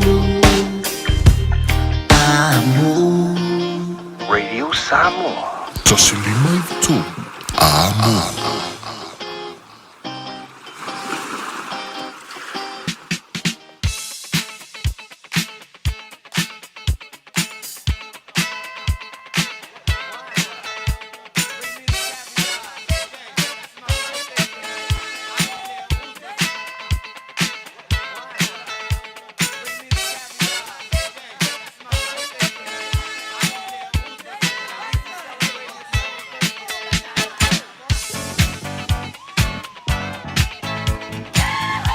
Afatono le July fitu family ngas fana all radio Samoa mo ne so lua luas for lima e so kuso tolu fitu tasi lima iva tolu telefoni matala mo oil kwa yala bili ngo ne vana matala ta telefoni mo oil ta to email on air radiosamoa.co.nz Poi fangal ta to Facebook mari YouTube radio Samoa pure po fe o wala na ba no me la family nga de foi ta fo ta to telefoni ma non si fa mo dia Malo, soy fua Manuela Usunga le awa tawai. Alo, lava se fo mo dia tina, le mo dia. Aftai lava molo wa noa. Ia, o lo fa anga fa manianga. E moli atu is le tama si o uso i Samoa. I o le to fa ia seve ali i taulalo seve ali. Ia, o le so asolu fulima wa ato e le tolu fuliva o tausanga ali. Ma lo faftai tautua ai mai se le tausinga o siotina. Ia, fa manuia tele le atua ia te olua. Ma sio te olua ma le ainga uma mana yo uso uma o loto mafuta i Samoa. Tātou te vala lava. Ai mana tua atu lava e sio anti leilungo telefoni. Ia tō was whanau uma lava. O tō uma le whanau o sio uso. Fa manuia tele le atua ia te o tō. Tau tua ina o si tātou ainga, ai mai se tau singa o si o tau tina, whaftai mo mea uma, ia olo whaanga nai moli atu ia te au nei mal whanau, o na iau antis fo i olo i nei, sau whaialo a pulu mal whanau, whapea fo ia Christina matuuta mal whanau, whapea tau masita, o ainga uma whapea Australia le anga to tele, ia olo whanau fo i o Shiro, whapea fo i Stanley Quincy, ma o tātou ainga uma lava i New Zealand nei, ai whasiri lava, alo whaanga o lo anti o lo ilunga o telefoni, o tila whainga. Tawai, whamaro whaftai tele ai longa e maun te utusi i langa ma. Le loa peke o maua. E mau tino ai le te utusi e maua. Le te utusi e ta o e maua i irma lea. Tai lava tina. Manuia lava lo waso tawai. Whaftai, maria whaftai. Alo whatu. Tai lava, ia sei fua, ia. Whatu i fua. Na pepe malo na sei fua. Ia, whaktai mo le ngoi lau sunga le o tawai nika au mara hoi tau pua i le atunu. Ia o le aso lua sulu lima ngei o au kuso ia o nei wa akoa iai le lua sulu ongo kausanga o stasi hoi o ma granddaughter ka maikai le o Salamasina i mani whaui ia o rako o lo ngofo mai merpone ma kuferoa i msho tinang po lungo kerfongi ia a ngako po eras whangau o le afine ia i ia rava le atua i kausanga i kere o fwai te whangau mai se o le ola mal malos ia o a ngawha fwai mo tāleni o lo whaukai ngai rākou ia sina lo whare atua koe whapopo ngisi aso stere mo oe lo whale ngai o mākua ia mai se o nai tu o le ainga ia e mo mori ia kua lo whaanga o ngai o ainga umalawa o ainga se o tamā mai whamaloa ia mai se fwai o māngiang ia mai se ainga o lo tina a timani ma o pepe ni ava o mori mero whaanga o se uso la ikiki laila ngā luenga tā la i eldelei ia anave whaui ia mwisfoi se o kua ngange la ikiki o lo i ngā luenga tā la i oi sainga ia alfangia e le atua ia whaamania mai molo was whaangau ia a sirisiri o whaanga o maua maatua o lo tina ia le au pepe pirioane ia manitina ia Salmasina ia kau kua ngā wha leile i ngō lo makua ngai ke ngō i ke ngere lei pe o lo makua ia alo whaanga ngā mua oil nei aso alo whatere aku whaktoi tere lawa tawai mo rea ngoa manuia lawa kiu ke ngai aso Te lawa na pepe maria whane nei tai au le au maroro si fua Maroro si fua lo sunga le au Maroro si fua ia o vidia ko fa mongia o le fa mongia la fa nga o sia grandson o le ile o travel SMS o la first grandson ale ngai le langia o mako ka ko so forma lai o le so wa ko ai lunga luas fu mo le ngong ka sanga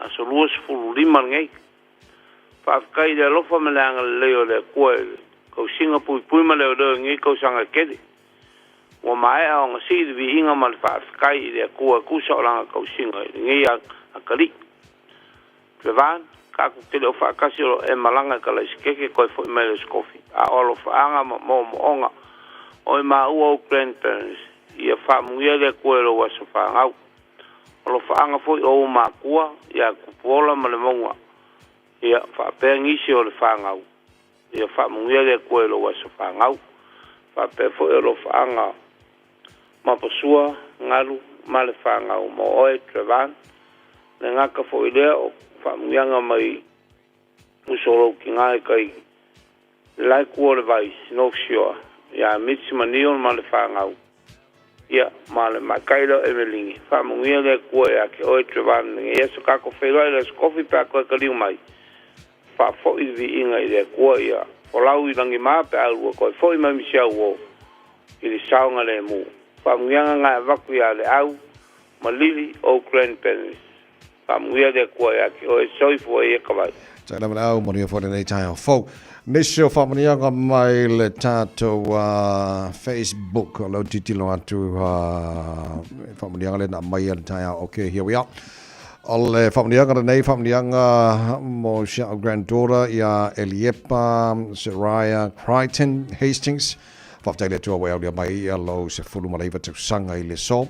O mātua whaanga mo oe na fine ia tue whapopo nisi tu sanga se tele mo oe lo langa lo whaanga nei o ainga umalawa I pesenga pia God bless lo whaanga na maya Eliepa J umanga le se whamnianga mai lunga tātou Facebook le nei fo I tae au whamni atu lea so whanau na tala Ian Richard Jeremia Mariela was whanau Ala whaanga mai lo ainga I Mangere Bridge manu tele lawa that's from is it Tunia Jeremia manu tele lawa lawa sa whanau le so nei se whamnianga mai tātou I meli le nei fo I tae au se o wawai atu e whamnianga I na mai tātou I meli nei tae au ole a vi ele lo fa malanga le leo le tua ina o maudia mai le yaso fo a o siaso e fapitoa mo le uso peleina ia Hita Julie tupu e se fa maoni o le tua mo I tātou lana whanau I lana lau savalinga uso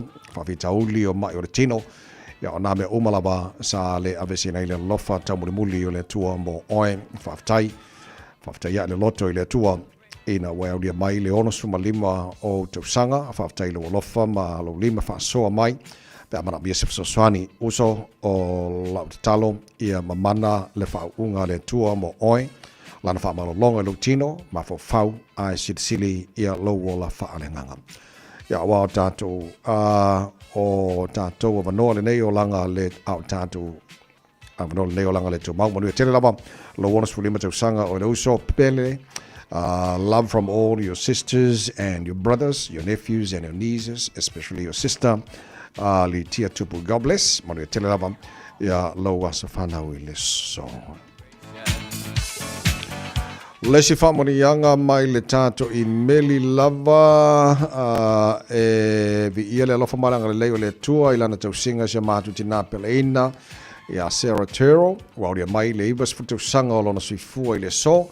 Mama e vi ia pele lofa tau muli o le tua nei tau sanga tele e wa e audia mai alofangia pele tua te whapopo mai nis tau sanga se tele ia tātou te mafuta I pēr mātou te ala lofa tele lava mo oe mama Hugs and Kisses alofa anga mai lau whanau I Samoa, Tutuila, Australia ma Amerika a se tesilia I alofa anga Mori Rosa ma le whanau I New Zealand nei manu ia tele lava ia lau wasa soifua I le so.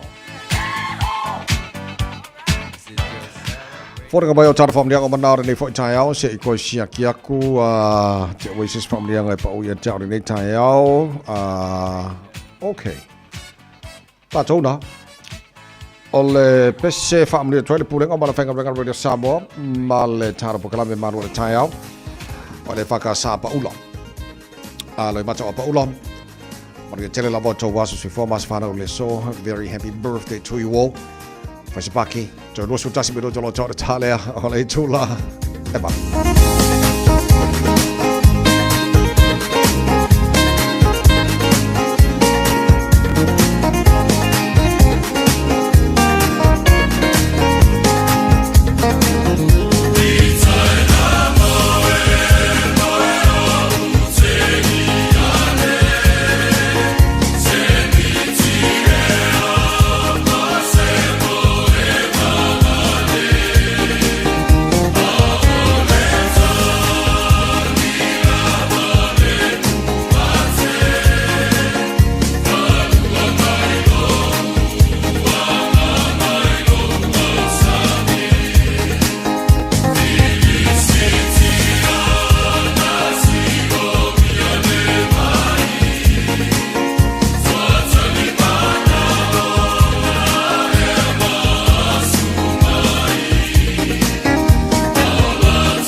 Radio Samoa.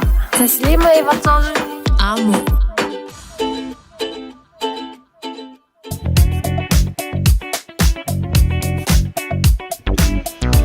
Malolo sa ya tavale lo wala wala nei time on the time out faisi local a link Mount State Highway 1 southbound westbound or State Highway Lucifulu Bailava Lemby Drive fasolo mai Puni Road face poloka the neighbor on the time Massey Road on ramp going west face poloka the neighbor on the time ile southbound mo le malanga le malava le lo suru alo to mauna sama mai lo noinga lai pc lai flow delay around Hillsborough Road on ramp southbound Lucifulu Mumbai face poloka the neighbor on the time Istamaki Road on ramp citybound State Highway 1 around Mount Wellington on ramp face poloka the neighbor on the time mo tanto malanga tu nei saujanga taulanga Kilani mo tanto malanga mai C4 Lincoln Road on ramp poloka fasolo mai teara 2 on ramp face poloka like Titi passing my Rosebank Road on ramp face poloka pena for Western Springs citybound nei time on the time tanto malanga mai North Shore to Mount Poloka ya passing my Forest Hill fasolo mai Otea Valley Road and Wairau Valley face poloka nei bang on the time lunga na wala mo nei time on the time au tawale to all time malava on sai ya ma mai ka ko ko ngar nei time Thank you for choosing ClickX. Hey, did you know that sending money home to family and friends if I'm the ClickX? By Australia, for New Zealand, to pay for my no eye. Upolo sa baki manono ang polima isamo na. It's simple with 4 easy steps. I know feel ClickX. Sign up now or log on. Select Samo mao milisin. Ainga will receive in no time. But don't forget safe and secure. Saungalemu oila utautua. KLICKEX.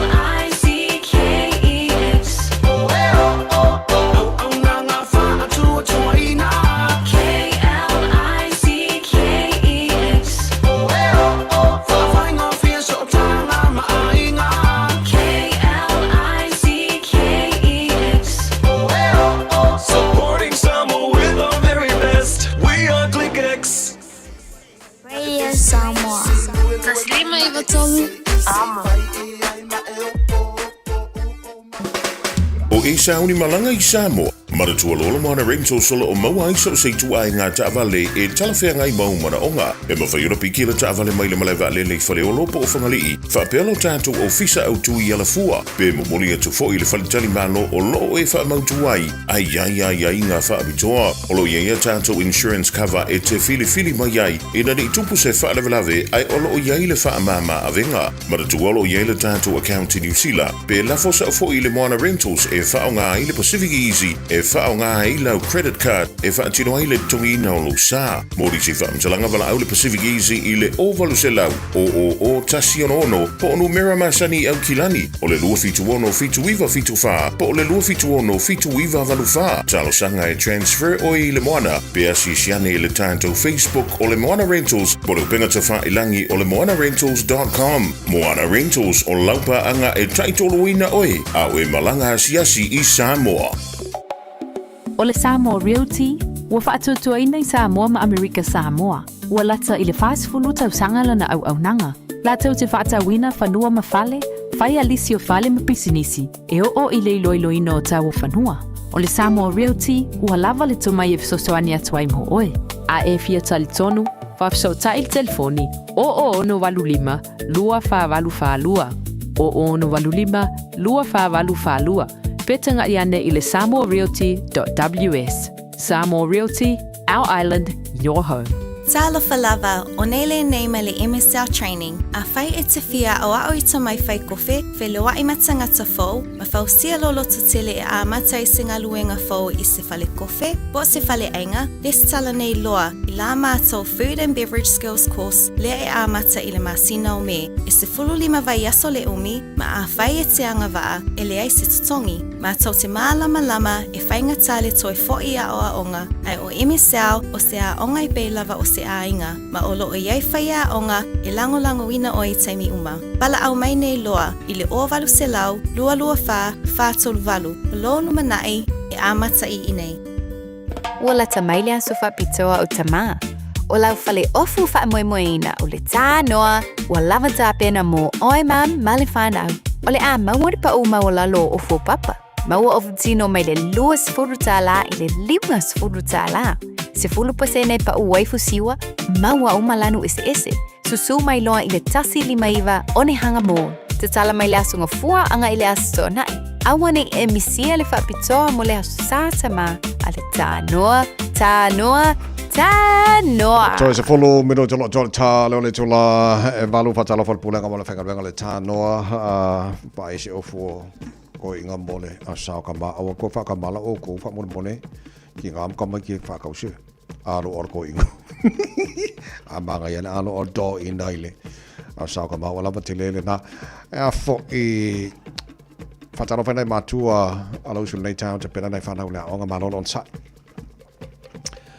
te pena le nei whanau le tai au o le whesi maruru le titi ma ia me aia whanau le whaia le breakfast le tama maltei ni le whale ia le leile ave peo sana me ai mo le tai au mo le morning tea Joro na ato ia whatasi malana me ai o le auli lunch ia vanga o mana le te pena le o tatou wha mole ma vavena moli te maiti le aonga langa e whai special a wala le tai au ne te ua poloka tatou le ma tuai te maiti le aonga nei tai au tala noi whanau whanga ina social media le o te mau o lo te pena pena usila mo le whateta ia Australia in a ban o tamai tila loifa sfurona tu sanga mai whaai na social media so New Zealand le yo o yel tu langa na ai o lo o whai le homework in New Zealand te mine nei pe ona whai lo atu le babeo le tai ona lela te pena yele min stawa onga Erica Stanford ma paramia I agree o te le loi lau whaafonga ma lau silfia pa ia te au te lango ina whingalo o le te tai o le New Zealand First ma vasa mane Winston Peters o le whaongaina e tamaiti o social media e te tau o na tuui mātua o le la tomu ta whaioi le nā e le whale le te le ala ina whamanatu le tārapu kalame fo i lea tātou mātua ia siaki leile taimi whaongaina i whanau ia social media lanto devices lanto laptop ma telefoni i le whale mauti noa lai sa o le leia vaenga o lo whaonga mo le aonga ia o le leina o social media ai se lo le I tu lau e o I tamaiti ia walanga e Facebook isi masau ke le o mafo fo tamaiti temine nei ia on fa le tono I lea so o le finangalo la o le fionga ia vasa mane was ni Peters o matua o la tumta fa yo le na mena le la o ina New Zealand First ia le tom whainga malo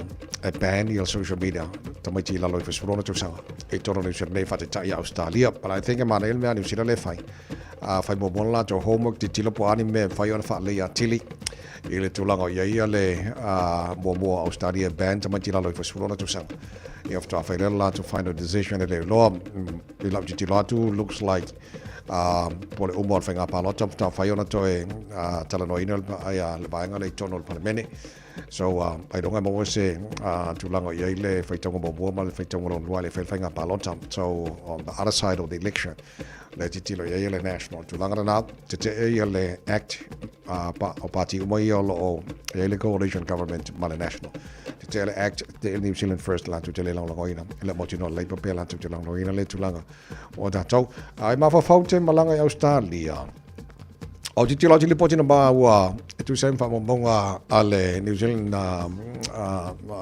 Herald ma kwa ka fale renti Australia te lo le fa fo mal te lo tanto Australia il vanga le tu te mo mawina il tele fa monga la te tilo atu o le tele fale renti I tono Australia ma se la vanga o data na fa iloi northern western Australia fa Bernard Gold Coast and Sydney were the most expensive places to rent. From a bonga ina mawan tana po kalame fo le from mai e o fo ivaenga pitu silin tango fi Australia fa tango Adelaide o te lo Adelaide tango fi aia vaenga alo titilatu even cheaper places like Adelaide for o tangata whainga luenga e tui titia afa moron te tongi alu tongi na whale rent e tono Australia so e lau titilo atu pe e whoringa mai as whamanatu mo tātou ia e fuafua malanga e Australia whaile leile le research ma wawa aile leile whaile leile plan po se mea te tauana iai o lau titilo atu e tu se mali poti ua like titi tangata e whaatawala tau whare motu nai lo tangata renti tono Australia. O le mea wholala na ua makua I whai leivi o tangata o le ia lato whale renti. E tu ulunga le renti Australia, a waile kai pole iai, e siri aku le desperate o tangata su e whale renti tono Australia. Il termine nei, ia nai lo se sia vaenga fo I vaenga na Australia, Northern Western Australia, Gold Coast and Sydney, o vaenga pito sili na tangata. E le rent, ia le mai even Adelaide fo ia sa fa pe ai tongo fi, ai lo ko ka ngo fi. Il termine nei, ia, o e mafafau kia la Australia, a tu langa na e o fo le tau fale moti Australia ia, e le ko ka ngo fi. Ia pe ona vanga na le fa na tu ati oi, fai le leila plan, o fo leila plan pe o fa pe nga ke mafafau kia la Australia. Tu ni ma mino tama toi, o le tana le tu lai malu. Sao ne mai mo tano tan fo. Mai sa mo ne fo ia so lua. Ya mai fa fianga. Mai le penina tia fa no fo sala fai lo mo tu fa tan fa tas malay tai au kia good morning.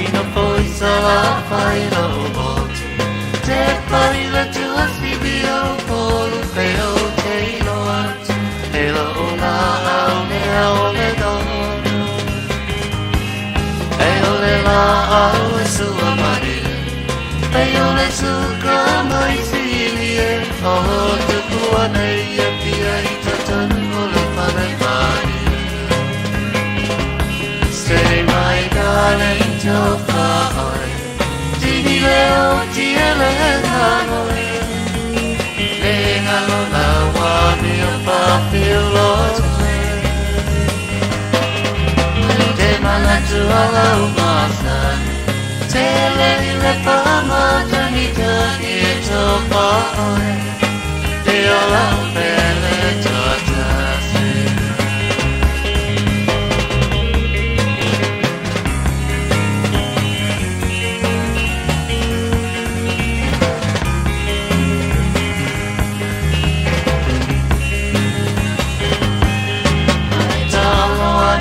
Security, veo ese momo afiti, se obolo momo e moe basi al fate atabe. Aesi domai se mosi, e io se movi litosito si manu vai vai, veo nel guayao se telefone. Say my darling to far. Dini leo tiele hanoi. Lenga lo la wa mi pa filo. Te manatu ala umasani. Tele ile pa ma tanita ke to pa. De ala pele totasi.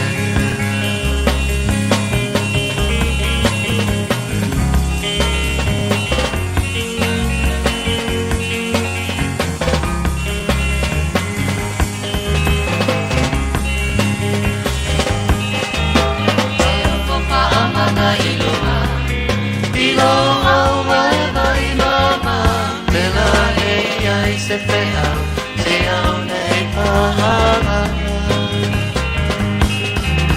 Ava tu ia lau mea ai, ma se e malolo ai, mama koe kodua, ai so ia e te petalai.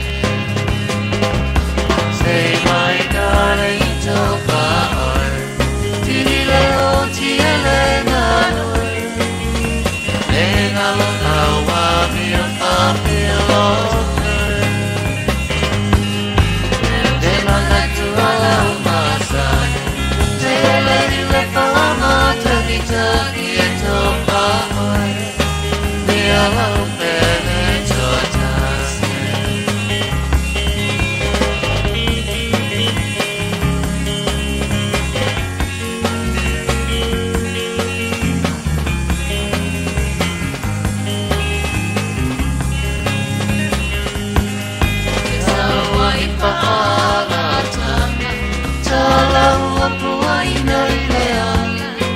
Vai vai solo vuoi le teine le manoli e tana. Ai ui le aute le kia.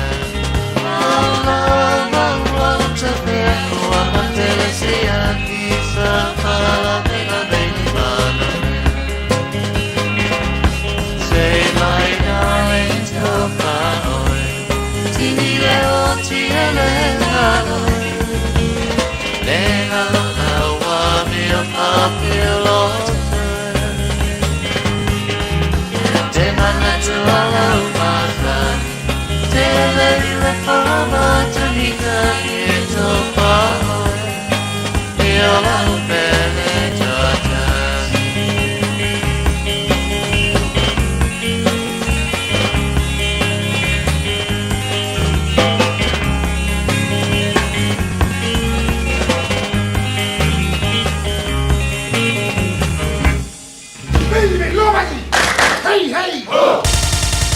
Usi mai alau whaafofonga o le whaapoponga fo ele nei o talafau mai Samoa. Awina sa mai mo oe e lau leiti o whalongolongo le Radio Samoa. Tasili mai iwa tolu amo. Sei fua maruia e lo tātou o tunu o nei o sa fau, o tātou mafuta ma whelo ai, i au si mai alau whaafonga. O le asonga fua le vai o so nei le aso lua se fulu whaleo au kuso, na atoa i aile se lau iwa se fulu ono tau sanga. Talu na tau nuu i Samoa i le fio anga o Saba Palii, le urua i lotu kerisiano na umaia Ioane Viliamu, masui o le sosaiete o misionare lo ne tona, le lamo sa po le London Missionary Society. O le tausanga e afe vau se lau tolu se furu na tau nuu i le lotu, ai o le tausanga e afe i se lau o iwa, na amatai le lotu o le tai au fau o le fio anga o Saba Palii. E whaamana tuai le tai au fau o Samoa i mataniu whenga i maleata, na suru ia i ave o le malamalama o le tala lei. O le asonga fua na whaatino ai le sauni ngā lotu, i le manu malu o le kālesia, whaaputuputonga kerisiano Samoa i Saba Palii. Le ana a wai, le susunga i le nofo, le sunga mali e toa moli manisi olo na ainga, ai maise o alo mawhanau o le fioanga, e le ngata ia i la tau o lo alala i le nuu, ai whaapea na tama whanau o tau langa tangata, o lo ai tau malele le ngālue ngā le atua, whaapea tama whanau o le fioanga, o lo au mau mana nofo i atunu i whafo. Nā mata whaatino le nei sa ninga, ua ta ua o le tai au fau, i le tausanga e tasi iwa o iwa, ma ua atoa ai le tai au nei, le se lau se fulfitu tausanga, le matua o le nei sa ninga, ai atoa ai le se lau iwa se fulu ono tausanga, o le tala le lei Samoa.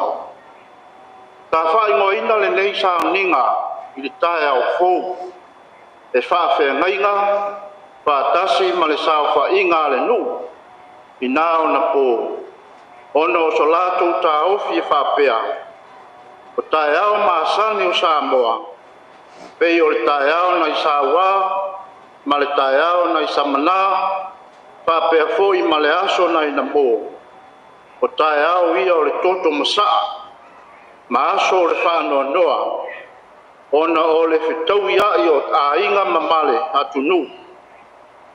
Ai peitai, le tae au na i mataniu whea ngai maleata, o se tae au fou, le tūlanga, tūlai mai ai, au a ua utu le toto masaa, ma ua mātūlo i mata o le whanoa noa, ai ori Samoa, ona ua pule le file mu mai le atua, e ala i le mana o lana tala le lei, lea ua uruai sunui i mata niu pea ngai maleata.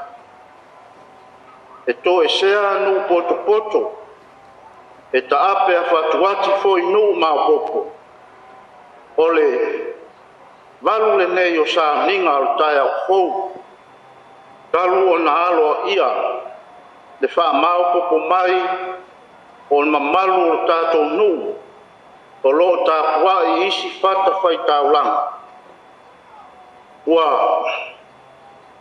momoli atu ai, le anganga whaafutai tele tātou nu, o lo tā pua i isi whata whai tāulanga. Tā tātou wao ese i tā pua inga whai o le nei tausanga.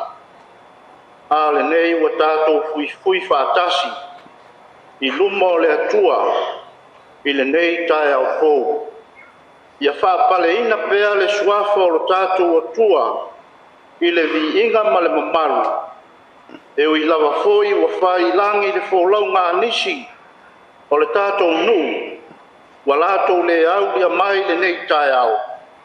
Ma ua tātou wha mawai atu foi, ma o tātou mātua whale anganga. Ia e serum tā mara o na ua penisione malolo i la ua. A e whaafutai pea, ma vi ia le atua, o lo tātou wholau pea i langi mā, i lo nā alofa. Ia, whamanuia tele le atua e tātou nu, o lo tāpua i isi pata whai taulanga. Ai mai se foi o le tātou nu a asia smai. A le sunga i le mali e toa, le sunga i le nofo leo a sumai. Tātou te mafuta i le neitai au fou. Ia fusia tātou uma i le whaalofani. Ma ia tu maupea lo tātou ngā lulu e whātasi. Le sunga le au so swani o se matai o le nuu. Male e kāle sia e whakasa i sāpu pali.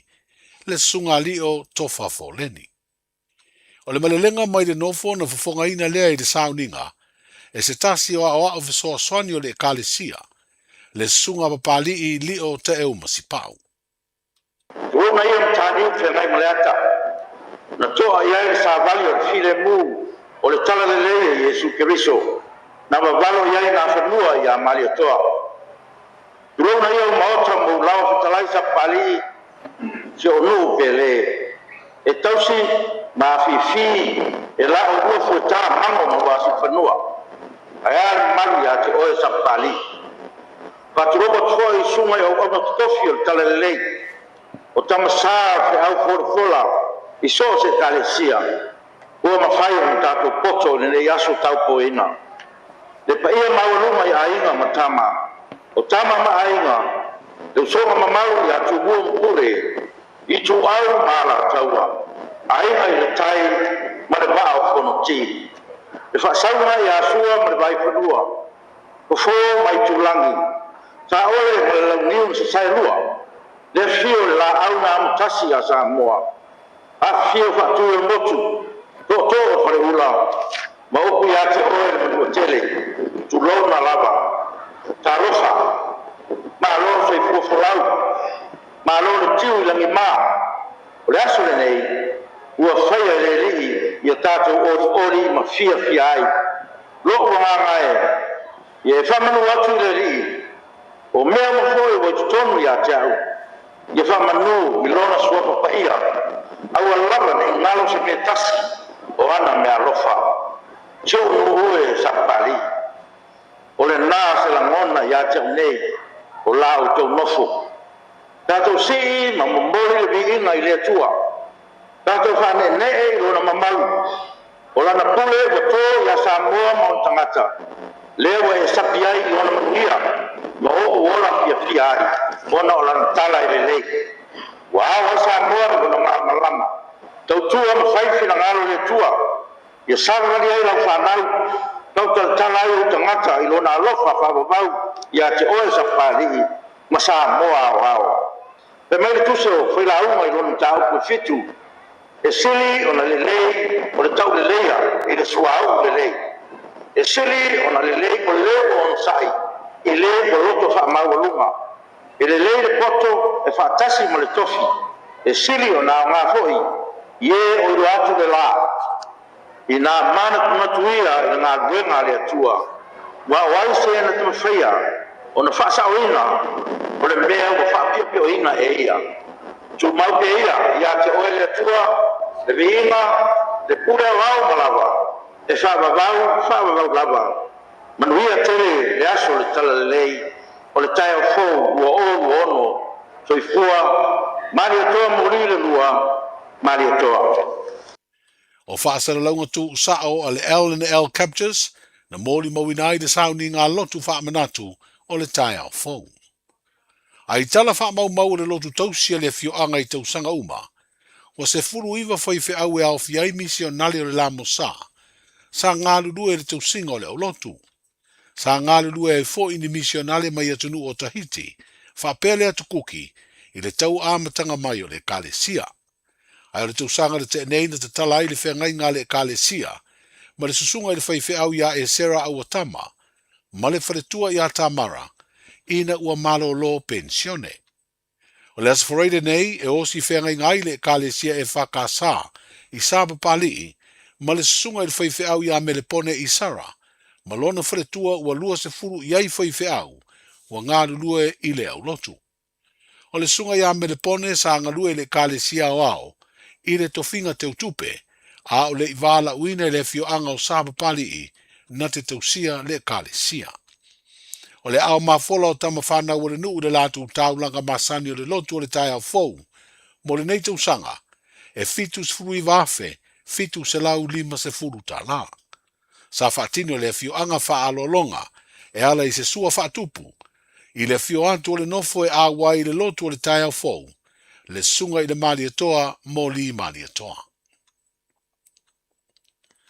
O le soru o le vāia so lumana i nei, o le atu la i ai le whaamsironga wha i tū malo, au manga alo ali i fast furu iwa tū sanga le matua o le soifua, e tali le morianga, o lo na whai o whaasara launga i le api o fōlinga le Facebook, i se tū langa whaasoe sā, ma lafo ai ni upu tau whaamatau i lo na whaao o leo le maliu, i le teitai o le malo le fionga i le pāle mia.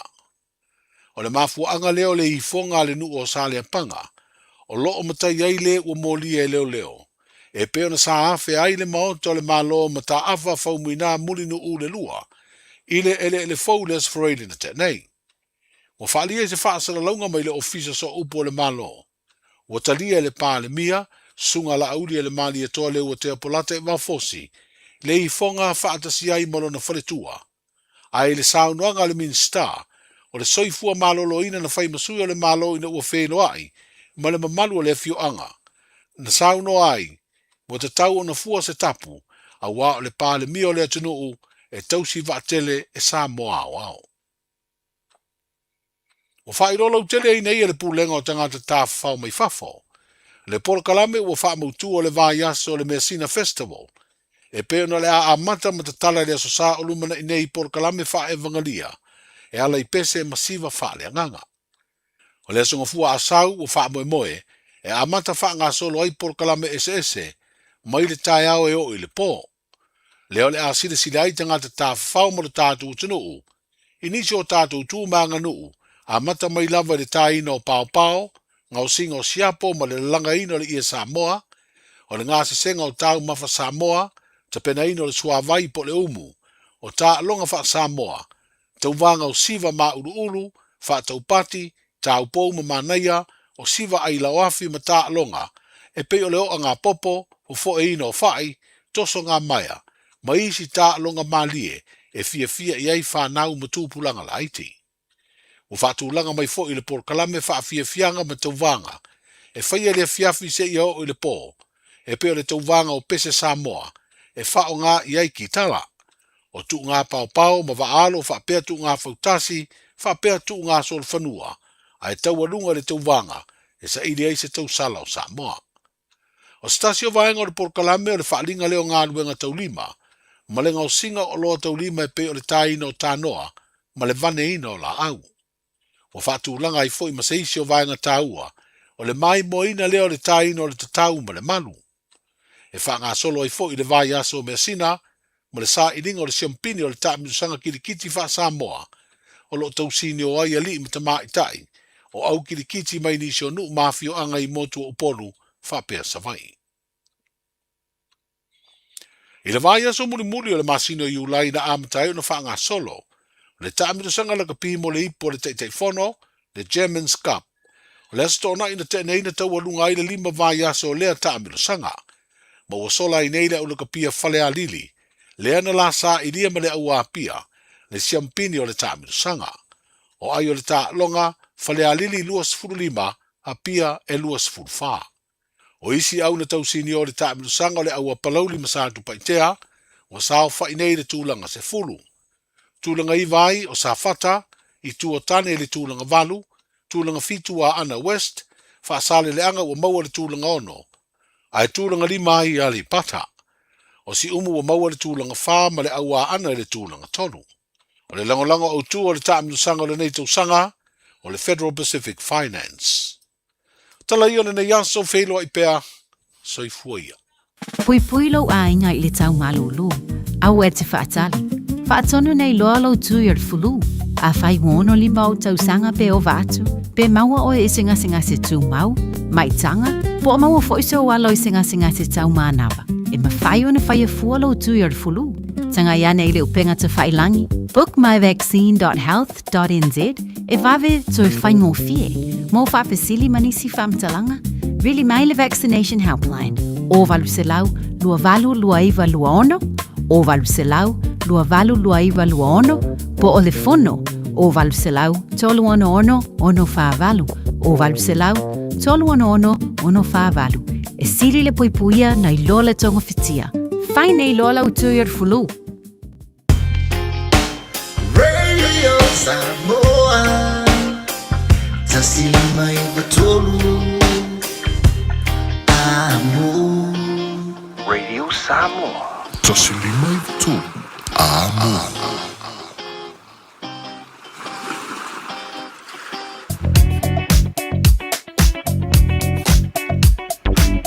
Malol foi malol sai malol lava pale donga wala ba bale nei chamala tai ba ai tamai fa wal bole au so fa so ina lo sa ba nga lo ko sine fa na mo sa ngare mo tamai malanga la onga nei foi tai fo Facebook ka ta to malanga mai sifo City Boundless Full Ono Facebook ka tele amata mai lava o Lincoln Road on ramp fa so mai tiara 2 fa so mai Rosebank Point of Elia Western Springs poloka ina nei banga tai afa mai lo fulu Marail flow mai o le southbound o le highway lo se fulu la PC flow on hanga Hillsborough ele o mai on hanga Marail flow mai lunga la wala papa after mala vale lo se fulu apoloka mai ne banga tai alpha o mai lo se fulu Faspoloka Massive Road on ramp nei time mai tai al westbound Faspoloka tele mai la vai Lambi Drive fasola ko Puinui Road Filolo o Massive Road off ramp de malanga west o le lo se fulu nei time mai tai al to Maura Poloka, Stomachy Road on ramp, city bound for Pinafo in Mount Wellington, Ellerslie Penrose on ramp, Mona Malanga city bound on State Highway 1 of Vanga Poloka na ele ne vanga tai out. To langa da ilunga la wala le se fa ana blave to na mai waka ko tahin le fo tai out. It's simple, it's quick. You're closer to families. Sending money's now made easier for loved ones in the Pacific. New Zealand, Australia, To Samoa, Tonga, Fiji. to the Cook Islands, to Vanuatu. Connecting Pacific families. With ClickX, you're secure and safe. The lowest fees. And amazing rates. Now helping home is affordable. ClickX with a K. Reliable. So sign up now with ClickX. Let us help you help home when they need it. We are for the Pacifica. We are ClickX. Tasilima iwa tolu Amo Radio Samoa Pai ona tamai talo tau nei tami o le tai au fo pa vai tu Samoa o le luas ful tolu le bela le air nei vai o le tai o te rai vai Samoa e tu mau winga lang le leo tau Samoa pa o fo timu ni so vai o Samoa e le nei fo ia so lua tu mau le luas mo le ono degree Celsius mo le bela le Samoa le so luas ful mo le lua i lona mawalalo Fatalofa ni so paanga tara programe sunga Ioane finea support ola fa fonga mai o ne yafu fatalofa mal tara programe nei tai au malo lam fa tai ya mapanga o mai America Samoa o tara mafuta nei tai mo tai au ma se foi fa tai ni so paanga lo fatara fa mai e o lo fa fonga le tasi fa mo tasi ono tasi mal tasi ya tai lava lo sunga siata Beniamina malu fatalofa tai National Director tara UFC Samoa fa tai fa fonga nei tai au mo lava ia le yaso solto tele napa angalo patalo fa mai Samoa ile nei taimi ole tai au tatu sasi le tuatu o Australia good day mate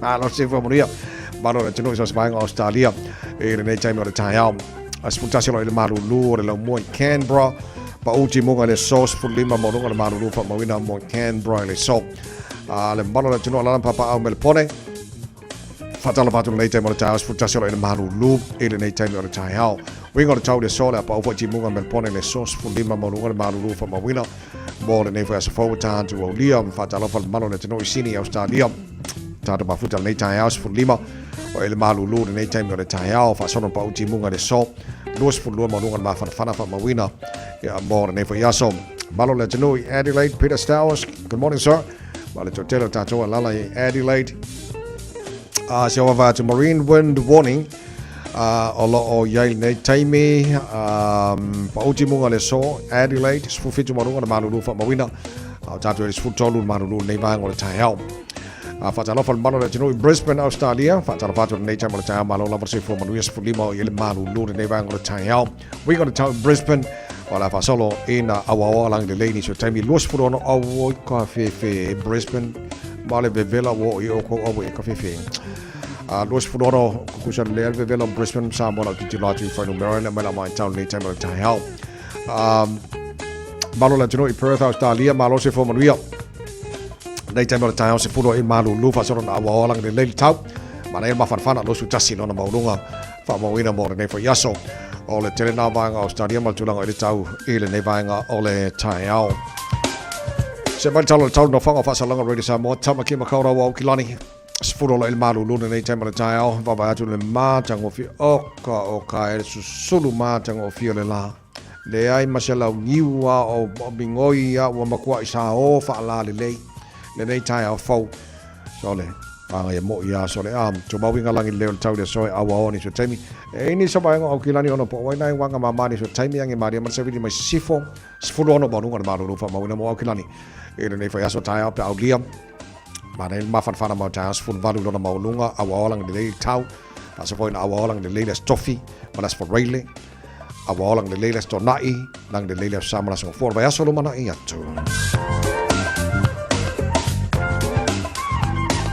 fa mamonga o manau tu ina mala mai tau de temi ole tai ole mano le tunu ala papa au ni so vai ngor ke lope mana to mo ile tau mo tau ni so fo ta tu o le lo su tasi o tele tu la valo ta tele mai sa mo to fa sala wina mo pa tale tu la se fulu mo le lua ile o le so mal fitu po ana nei mo le fa pongo ta tele mai sa mo ile ta ole balu ile tai wa tai au na we fa fonga wo fa longo na we se fo wo lo tere na me le tiolo tu pu sa mo ile ne foi tai au so ta tolo malanga i sa mo ne vai taimi amu yo ko Pola Sane Amataia por Calambia o le Messina Festival anga lo ko nga vai aso ako ka banga yeso le kwa ko tan ku pelela malanga i Samoa e se banga o eru ngisi fa lave fa le ai ngai Samoa yo ba nga na ye so los fulo jana tu la valu nei tai ma tau se mai la mai mo la fa fonga tato ma fa Samoa nei tai a fong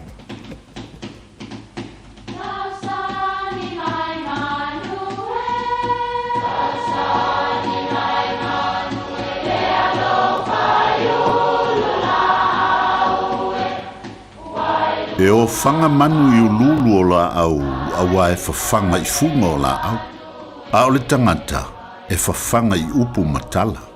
O le mawhileo o alanga upu mamuanga ngana Samoa maona whaapongai, e a fua ilo na sio mianga. O lona lea sao i le whaatufunganga o le iloa whaale aso, mai le tautua se ia o ina pule. O alanga upu mamuanga ngana, ua lantou mamanuina le tō whamanino a Samoa, mana tua fo'i, e tāo fitau muli le atunu. O te mua i taia a uma manta loloa e pei o le upu i le ngata i whale. E whapea le tala o a uma mau o le lunga o le vasa e whatio, lea ua tau mawhai le tautai e wha sao ailo na waa i le sou. O nei upu, e masani o na whao ngae tu la fale. E wha tu lo wai pa ia mamamalu mawalo lunga ua poto.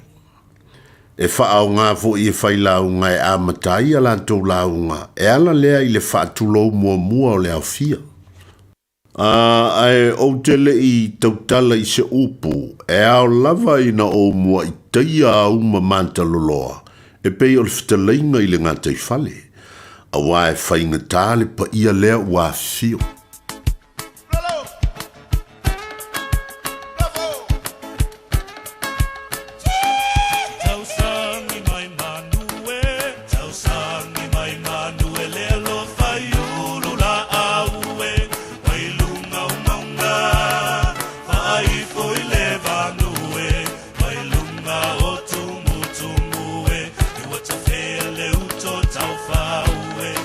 Sola le fa Samoa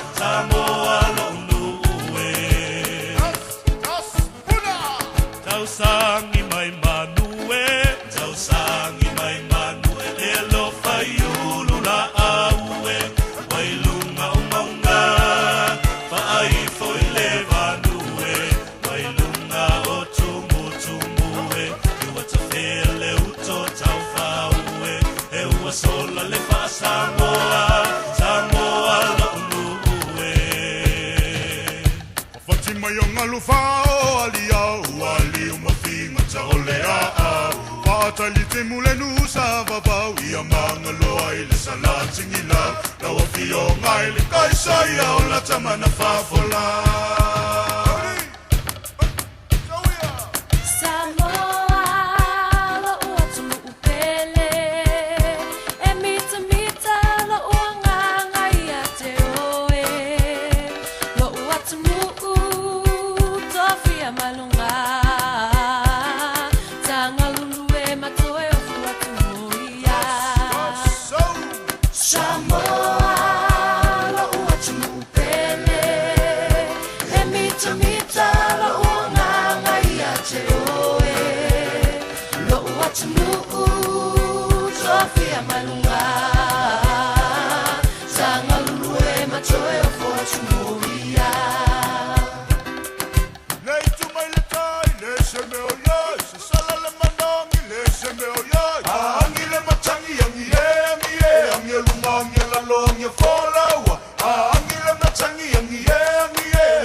Tasilima i Vatolu Amo Radio Samoa.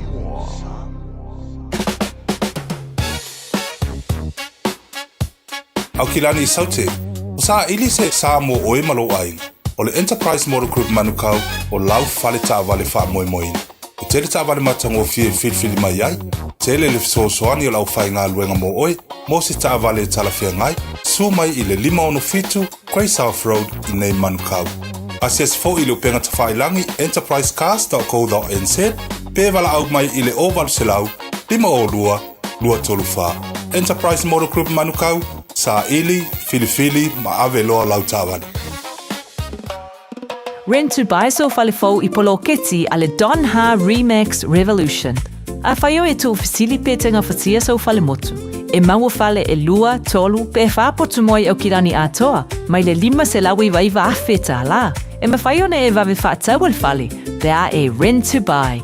A whai awhe lua se lauri masfulu tā la, pe ilunga atu le tupe mama alo ha inga le vai aso.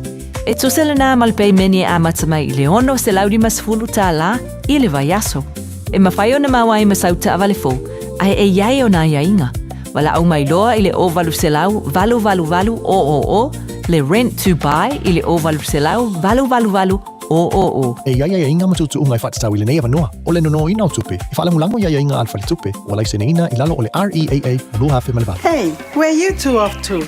We're going to go drop off Nanny Aroha's bus screening test. Have you done yours? No, this Nena is too young. What anymore, Nena? The age has just come down. That's you and Papa too. The starting age for the National Bowel Screening Program is now 58. When you turn 58 or 59, you'll be sent a free bowel screening kit every 2 years until you turn 75. Please do it for us. It will come in the mail. O e tau sa ili sino fuanga le leima saonga le mu, a wale tau singa ma le au tau wina o lautama. Ua mawawa noa I la esi, ale Our Kids Early Learning Centers I Aukilani Saute. O le Our Kids, e whaawai anga nu o le Pasifika, o se si o manga e sefe mo le whanau. O lo lātou sa ilia fo ini whaia o ngā Pasifika, mo o lātou whalea o ngā I Aukilani I Saute, ma Wellington. Mo le lesi tala ino lautama, po si talu sanga I senga luenga. Pafso tai, Our Kids, I le ovalu se lau, 2 whātoru fitu. Ovalu se lau, 2 whātoru fitu.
lava Samoa whakakanga ma le whawhita sile tau tua mga Radio Samoa e na ua toi lua se fulu ma le walu mino te lo tore talo le tula e iwa e le manatu lo maruia mai o le nei tai a faufa malo nei matua tato uma sata pena ta maiti le tai au le onga malo whawhitai se mai nei whanau e tuai la onga nei tai a fau aso lua vai aste tasi avanofa aurolo maua le taro pokalame malo le tai au le Radio Samoa tara no try the whanga sa au sole i le whanga Peter Totu sole to whae so o William Sio wha so alona whinangalo malona silfia le tele o meono tupu a masi fo ila ngatu tātou whainga palota i le nei fo i pai taimi o le tau sanga fio mai le tāpo kalame nei tālo whanga Peter malone se fo mone e fo manui te vai ia whape fo no whalofa fo i tātou watunu o lo o maua mai tātou po kalame nei tā fo ia i le pa ia la whinga luenga le atua mai e le tātou watunu o me māsani mano la balon sa o le la mo foringa mai wa makana sulu mai le la matango fie fo e fa mata sana ia ya le tunu umata to umma pe o le wake aku ia le malu le sa ufti ai ka malo don sa o mangai fo kai o se mari lato ko yo o le mela banga kong fai malo la banga fa malo skingo e kong fale ia ele fa pe foi a savali mo qua mai di savali e kinga ingai o le me e fa no longo qua va e fa no longo qua fare con un po' ai viva fa fonga ia fa tai mari fuor malo sia yo fuor malo sia o maro ta lo ai fo mo ole mane wa sa no tulanga langa te tawa no fantasil tau mafa male mafa marstino ako yo o la ka ika sa I ringa nga ia ma le u ka kongo e nga mo ika por fa maro skingo pole o lo kuai lunga ngo foi la lo kui lunga ia po o si ngai me ko e te 5 kilo bea aru savaki saulo fai fa lele breakfast yes ole kalinga markalanga ala ko ia la professional nutritionist mara professional physiotherapist ia le leile me ai pea uma le kolengi ma le fa pe foi la sauloa o le size 2 po lo po wa ki si wai ai fa mai le kala langa o le ka ko le ma kukua you lose muscle lo kingo the more you age ia o le mea ai ia le lei o le fasi moa le mea ka ua ke le ma le fasia le mea fai mai ai ia ma le fua moa le fa pe po ila la ongo fua moa o le koru fua moa o le mea e ka ofi ai le songa ai o le mele ka koe ai al kasengi ako o la o ka ko ua masangi le mea po ele le nganga umanga ai moe loa o le si fo kwanga po mai a umar ka usabi ya ngali e savali po ele le mo ngai lima mingu ke I awainge I spike ya le suka na ko I lo kinko ngai meanga le maua mai mana ano le se tala no nei le tai o le o mata on tabe penal le malo mo le fatonu ina o le vanga o le vantala no ina o le fa ta maiti lungo social media ta maiti la lo suono to sanga o na filo titilo atu na mateo introduce le pili tonu o le parmene o lo fa dia manino o le finangalo le tai o le New Zealand First ma va samare Winston Peters o le tiutena matua tauna whaero ai o ka maiki I whaonga i social media le whale, le langolangoina le ACT, le langolangoina le New Zealand First, le motino le Labour nei taimi, so whaiasifa a whitau li tele. O le mta apu le National le tau o mai le, o lo mona whainga pano ta, apitu. O le awa makanga malepe, mai whainga malo ele. I le laka o le kulanganga o iai, wa lenga whaasa o mai la wasa maanga ia. Le fuafuanga le al malo le o se fuafuanga al malo le fuafuanga la val national le peninga le o le pulanga le ia o longo winga la le maukingo ba ale ai le lango a ko pa mengi le pasia ia kula fong ia ka kelo I lo aku ia ba e mongi foi lava ia tsaunga le ava vasa o maku e kaunga puia kulanga ngei e kaunga mo wai fa kanga o ka mese ka ki kalavo I awangi isa o loko la ko makamaka I lunga le social media la ko ia langa iai kanga kaleanga Tongo mafuanga nga le fa vai fo kom finga malo ya all national e mafuanga e ala inga onge ku sa lo ko ka makilanga e kanga kaleanga o la ko a mio nga or kom finga fo le fa ko singa ku ka maki e pe felo ai se si mea po le ala ba me ku bon ku mai fa le kom fa la ve ya ku mu fa fo ia malish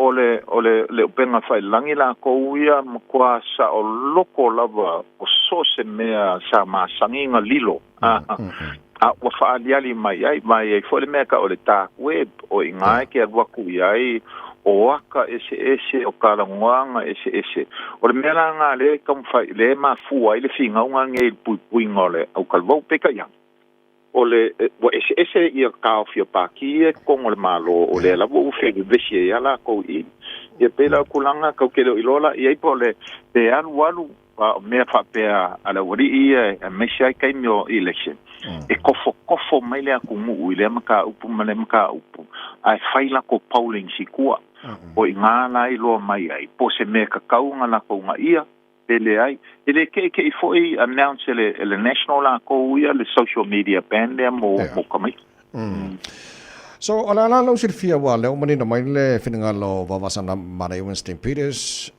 ele tauntala no ina le va al parlamento o responsibilities na matua le lang lo ina spati ala lo sirfia o e tawana pa ule responsibilities matua por va ngata matil fa le fa ai no social media e ka ofi ese ole mena ko i o ka ko le mfenga ofi le fanga ngal social media ai kaunga ye pa pui e lo wa ka ko nga wa ole me piko sili o nga kaunga ave ia ile fa mo i me fa penge o me ye fa sala la ulungol TV le kio mal social media i me fa kau pe o fale ainga i me o McDonald's, KFC, Coca-Cola me umanga o meanga o le kupu mai ele fa le kongu o kingo ma soifu malo ingo o le kungu ula ko ia e o maila i social media e ke le fa le kongu social media langa se fa kai inga ngai ele kai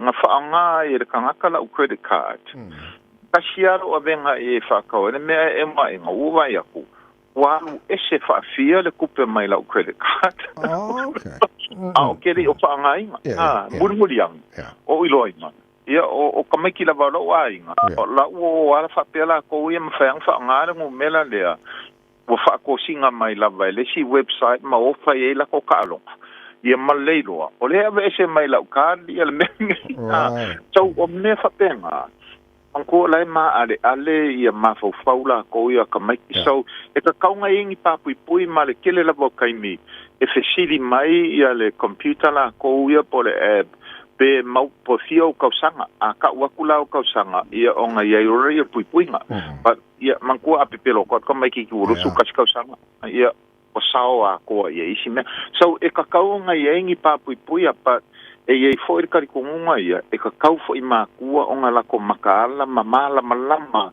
i mele e awai la ko alom fa ngau inga i mafai ai onga faingi fa kongonga la ko ia ba o le la langi le ko yenge pe a ku sa loko la vale ia kamaki e fai le me e singalo ia a ngoa ma se fa kongonga pe a ngoa ma se la paka inga le o mauro me fo le wale se ava wale se fa lo le foi ka ke vai a kwa social media ko nganga ia mai le o kamaki o kanga kamaku kua ma hai o kele la vale swinga o ia e a fia i foi ka ko ngu marka ko va fero lo i marka ko va faka i le ko nganga le ufa nga i lungo social media malo haftai tala no ai le vaenga le o matua e fale tonu ai fatu inga tunu lo langi mo tati tila Canada ma America la tila tuele ele solo muri Canada ile i la fonga i American tu natu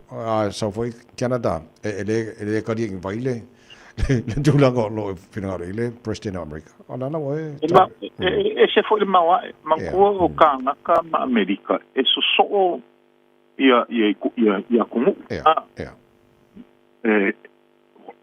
nga la vai nga kasi le winga la ka ikala o leva nga ile fa mo le sia kumu I mea lava whakamau ainga.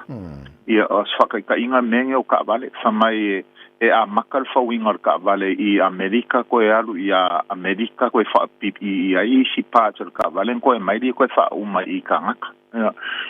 Kusala, kalu mai ia kula I mea kamalole o Trump la kou ia.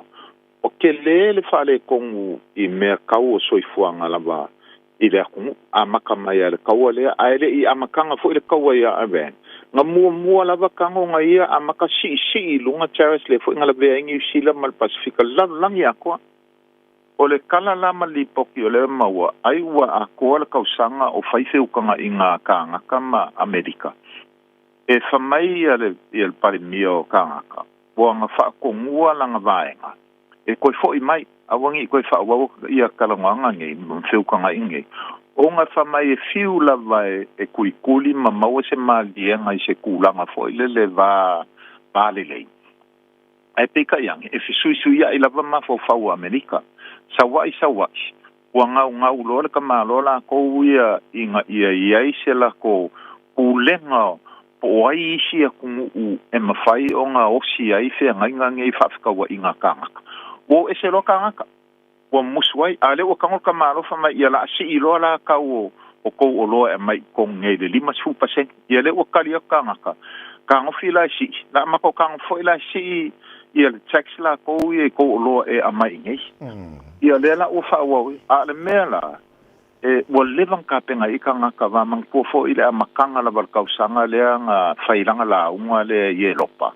Ma a maka I longa osi whea ngai ngā mō whafkaua I ngā ma sainga, ma ie lopa, ma isi. Wale o koe whaamoe ka ngaka I a Amerika. Wale I loa ngei la, o le ale umi o le aluai, le si le o kau, a le mea mongi lava. Wale aloa ia ka ngaka, ma whaamoe ka ngaka I a Amerika. O le ua mawhai ngei e ka ngaka ia o ngā ola lo o iai isi a kungu, o le ua osi ai, ia whengai ngai whaakau iai la ko o loa, ma whaakau mai e fo I o loa mai ngā. O longa winga, e ala o kalkonga, e umaenga, u whaale kongu Amerika. A whaale kongu whanga Amerika, e whaale kongu ea kungu umalawa, o le whaamoe le kāla Amerika. E la vea I fo I la kā kouma le Pasifika. Langa reka ke vai akua le ko inga le o vavasa, e pipi ia Amerika. E ui ua ke le swinga ua e la langi, I le kula I mai o sainga e kula I mai ai, o le si dominant force nga e mea kaukamau ai. Sa ini se fontanga Maori tene na e awai o la lau tau sisi lai fofo le o tele au fofo ngana malo e mkua I le tari aina le vaenga Maori a pito. Ke le whare kongu mankua fo le a makamea le kula I mea whainga malo le anga kolo e fo I fongo le kingi tue heichi a le kotahi tanga I kuku whakasi Maori e whasankaua kule a kungu. Ke le suinga kula fongo ua pei ua le haloa I ai ma whakaua inga e le whengainga le waitangi. I le kaininga I lai mākou mea ia ka ke langolango ai fo I ma soswangi e Māori. O le ua o lava Māori e osi whengainga mākungu I whafo. Ua le koe whaamoe le whainga Māori ngei. E lua la prongs lako strategy mua o le ua kali aku lava whaanga le research, whaanga evidence e kali a koe le mālori se seo la ko mei o whai. A o longa lua. Wale koe wha me mauli ia I le mālori nge wala I karikonga e se kaimi sui le whai ngā mālo ula I mai fo I isi ka a whai a whai o ngā lako ngā lufa kasi o ngā lufa kasi. Ia a o kaimi ngei o le walu malanga mauli e ke le whafo. Pankua o le leo mauli o lai e le lako whaavae me kaukupe. Mai treaty settlements. Ia, ni koe ova ma le lua suruongo pirionga le au whai o a seka mauli lava ia ku whakasi. O le vai so kai aola e aluele mako malanga ma sisi o wharaponga mauli. Mo ke o inkia, e muri ka I leo singa o le whengainga lenga o sia New Zealand ma inkia. Ia, a ua foi mai foi isi mauli la kou ia, mai o I tupai I a lapi, ma I foi Amerika sauke. Le kulanga langa le oye mauti ia o le conference langa o magngei o le anga whaasanga kau mai lava iai ia professor mawhaia o maulunga fo e mauti. E ka uaile se o ka penganga whaavae ala malore whaingei I hokongo a onga. ma la ufa mai ana ko e kilo le malo ma uli makanga ese e lo panang e kilo fo le se kulanga o kanga ka vai deficit thinking a ufa mai la ko ele o le melanga o le mo mier kai minge e ka kaunko ki kilo mako ka mai ki mako fanga o lo o yai malo si anga yo la ko history i la ko ngafa ma la ko ma fo fanga ma o nga fa la o le kawala nga le kawa nge ma o sia ke e aku ile malo ila ko fa vai se ai ile o kafia ile anga ila bala ko i asia mo kam fai ngai si ki aku langa o le fa ke le ingo la ko kupe i o ka pe ngai ma lo fa te tele mole nei tai lo fianga sa so li a te tele fa to fa la lu si le fio lo fa lo mal slogan le labor campaign e mole ya mo la ko campaign o palota kia eke ina anei better starts now o kom fainga ko le fa ko singa ko le ku e ka kaunga yese si amakanga le ma le la amaka ku ya la ko ye kalsia ia langa e o le mela ia la haru lunga lu la lo pause a makanga ki kilo kanga ka fo i fainga fa va le paki ma le paki ia la kalaka ku ia la kalaka ku ia november la so fikol fainga pa lo ko o mo ki ngo po fe la ka ko pa lo ko ia pa la me ave per fa mo ia awangi fa kamala ia le skala ele anga le lunga la lo o finga ngalo foi fa dia ai e mo enga ele ile skala fa e fitinga la ko ia e pe pa unha te ko la lo ku aku ka ko aku pa lo fa te tele la fianga sa so li molta po kala men ta ya marion malanga inkia yesi nga miele ave lo ako nem ke ava ngo pe namaste ala vatu Ora pega que pole que o camai. Para chicken ele o Shane Jones. Vamos te tele. Ya se vai a taranga man fenga sa usali a pito toe su solo to faz o what himself. E no choice fantastic minuto lo John Talo le tu. Lo fa focal po club Manuel Taya. Radio Samuel le Taya. Ai ma tuam tato ma samboli to majina ora le Taya ma lo lava. Ma lo on sai. Pese mo e mai le tia ma te tu etasi.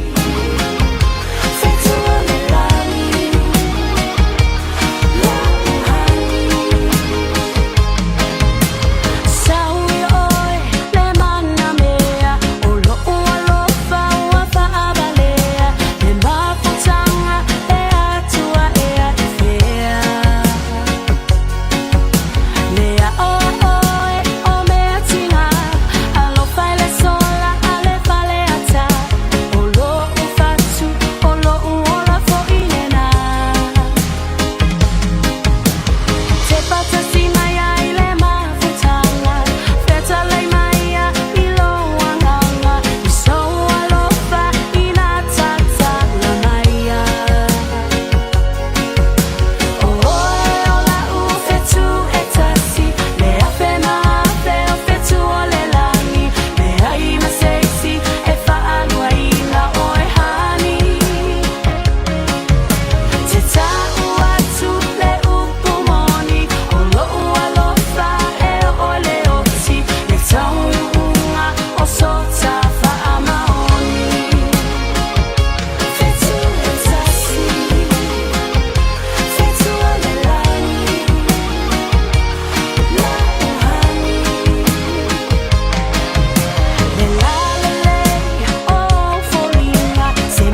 Samoa.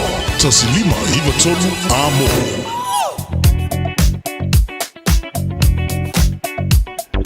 Tātou ripoti whae mai runga na wala nei taimala taolo to Mana Poloka le linki Maula State Highway 1 ngā ile westbound State Highway Luce Fulu mata tu lava I Lemby Drive asolo I oi Puinu Road to Maupo na Poloka ia le malanga na lava lele Luce Fulu nei taimala tahiao to Bauna Poloka around Tip Top Corner, Mount Wellington, Ellerslie, Penrose, City bound State Highway 1 to Bauna Poloka around Western Springs, Motatolo Malanga mai Sifo, o bainga na runga highways to Bauna Poloka nei bainga le tahiao of Tabale, Malodo na sai Malodo foil nei tahiao fo. Thank you for choosing ClickX. Hey, did you know that sending money home to family and friends if I'm the ClickX? By Australia, Papua New Zealand, to better for my mo aing. It's simple with 4 easy steps. Sign off here, ClickX. Sign up now or log on. Select Samoa Ma'o Milicent. Ainga will receive in no time.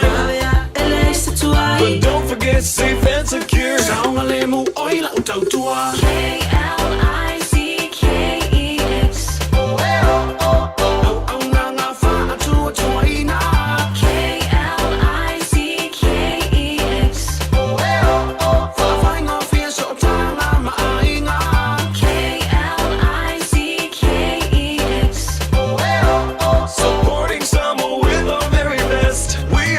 Joy lima mana famino jolo jolo ta le July va fa malo fa tele jolo la mai mo la fa fonga nei taimi ole tai ao sauri mai mo taru telefon so se lima lau ya mal pesele lo fa tol po kala me ya fa la fa fonga mai jolo lo mau jolo ta vale jolo fa fainga wenga lunga Facebook mari YouTube ro le Samoa tasili mai jolo amo ya kilani male fa mo tasi ono tasi mal tasi Samoa. Good morning.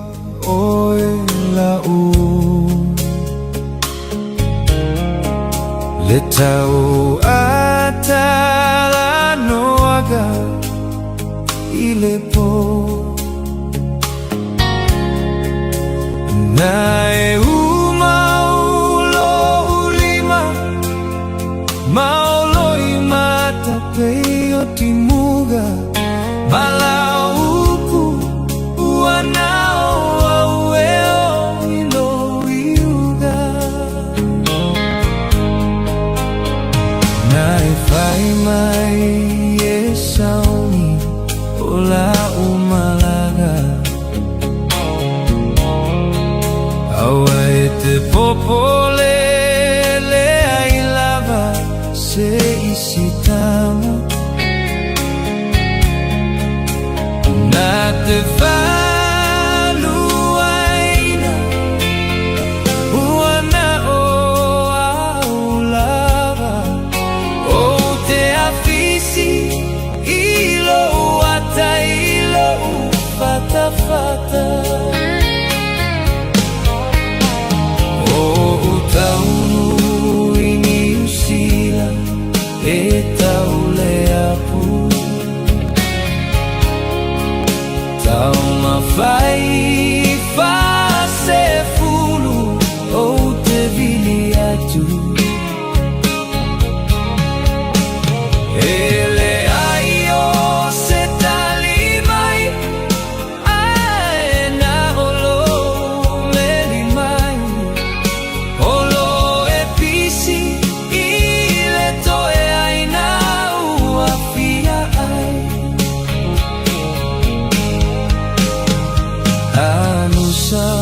Fo ilo tama ile aiso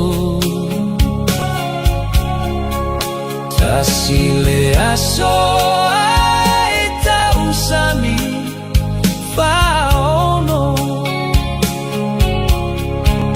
Ae lilo iyo umanatu Uelele mo ilo ufatu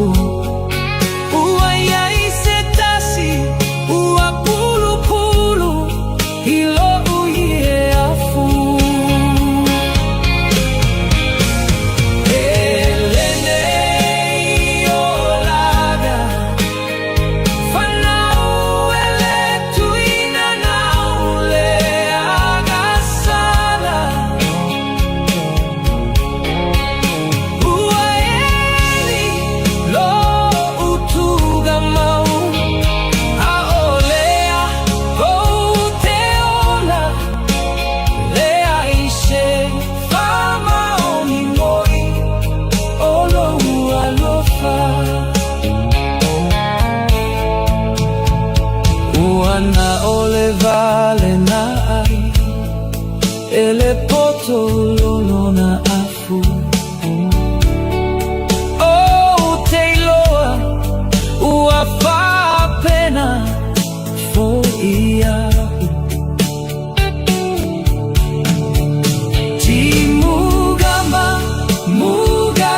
Mama fai poi po esi le tori avatu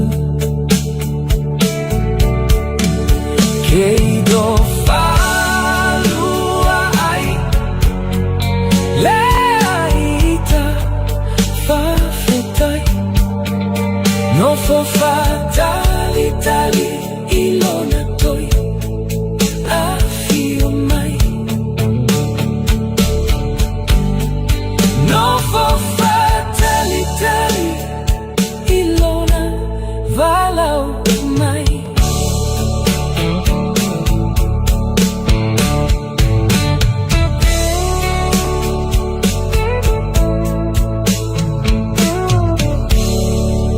Talo for Samoa og Mr. Cowboy Lenny. Far for funger med mig, mor, mig bær i Radio Samoa. Yeehaw!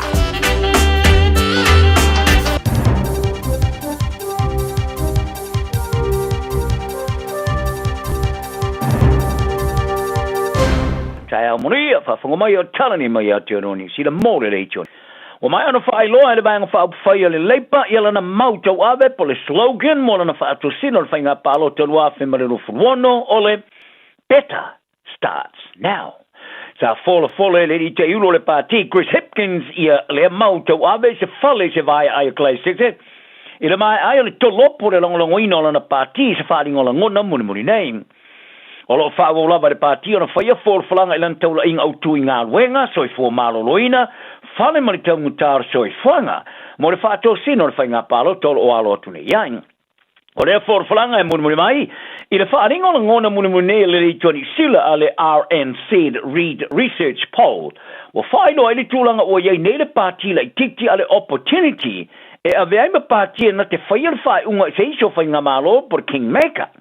Au sia le 5% no lango e mautino ai ono no 4 i le parmene al partile le po palasi lalo le lango ris funval persene i se palasi pito mawalalo tu le o yai tunu mai le fainga palota o mavai o se lango mo Hipkins ave ma parme o palasi fo i lalo i le luote simale ono tongi i le lusu tasi te simale tolu persene ma tu mo ai le taiulo le partile national tu sinave maulo mo to Christopher Luxon e se furuiva te smariva pasene o le lango i le avea mat parmia.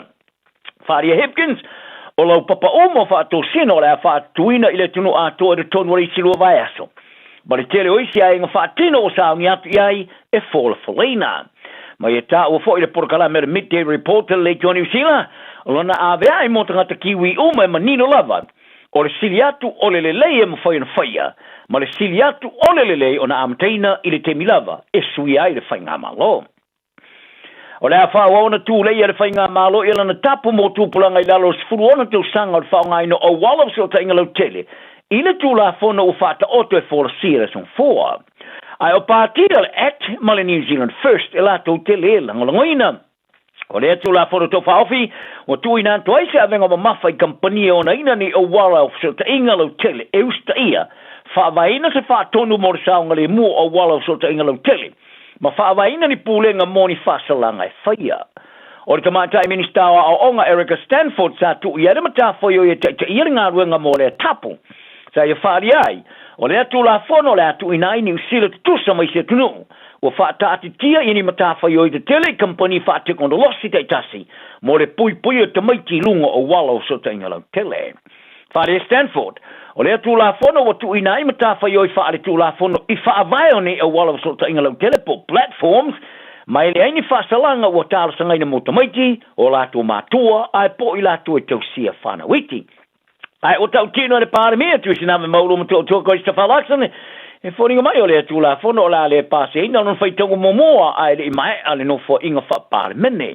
O le act, ma le New Zealand First, wala to e whau i tua i o whai upu tu si o mālienga e le i o ina, i lalo o mālienga o le whainga mālo so whatase o rano winga. O le amana o mia i le national, le langolango le leipa, ina i a pasi e le whai taunga mo mua le tu la whono. E le ini mōri anga o whato ai te sai ma le whano le olo le pepe, tasi le tausanga le matua o kalai stete sa os whaia le te whau i lo latu whale. Whaari e le suiso upo leo leo, e le ini mōri anga e whato ai e le whano ai o le olo Sonny Charles Watson, ma ua awina tunere mata upu i le li iso e tino ma li liu po le corona. O le ta mai titi sa fa ia le te fau e tau sia i le fale le sa suma le limo o kuso. Fa alia le fona fa tonu o le taulanga. O le te fau o le starina. Mai le ia ni fa amtalanga e ta ina ia le fona fa tonu mumu atu. O le asona nafi sa fa ilo ai le suiso upo le fona fa tonu o le taulanga. O le te fau o le fa aloina i se tui fa moe. O le minister fa inga malo fa alo tui fa le Samoa sa ia mua atu longo le New Zealand.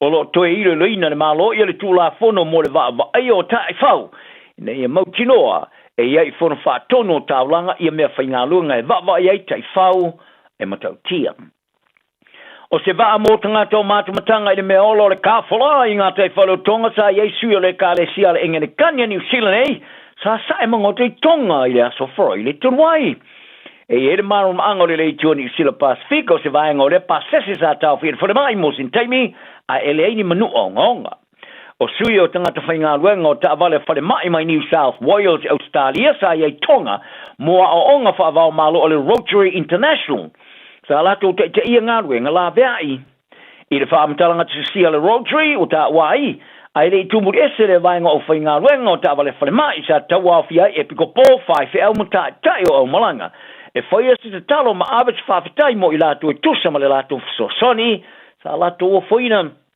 o le Diocese of Polynesia e la domainei sa wha mai ai le lato singoki au inuko alofa i sui sa whai masui o le Kalesia mai New Zealand nei ma le Pasifika ia taro ta alonga o Richie Maunga o toi taliu nei le lanuliuli o le numero se fulu o Canterbury e la domainei sa toi taliu mai ai na o mai ona ta alo kalapu ia pani o whiwhilia nei le All Blacks ili ta alonga ma le awa Liliona i Johannesburg i Afrika sauke sa muli tala maonga mo le All Blacks il tamar sangori po le rangi o le ruafe ma le futolu sa le mwhai ona whaatanga e whiwhilia i le All Blacks mo atu mo le malanga ta amilo ale au i Afrika sauke apitai sa mwhai ona whaatanga ina o tapai natu e sui tulanga i tama o manulua ina o mai ani ana ta longa mo le tamar sanga whai tumalo i New Zealand nei al NPC ina ua whaamaro si ona toi taliu mai ia le numero se futolu ia Billy Proctor i New Zealand nei ona ua whaamadolia sa val awina mai loa ia maonga e toi e whaia onga Dave Rennie whaatisi atu i le au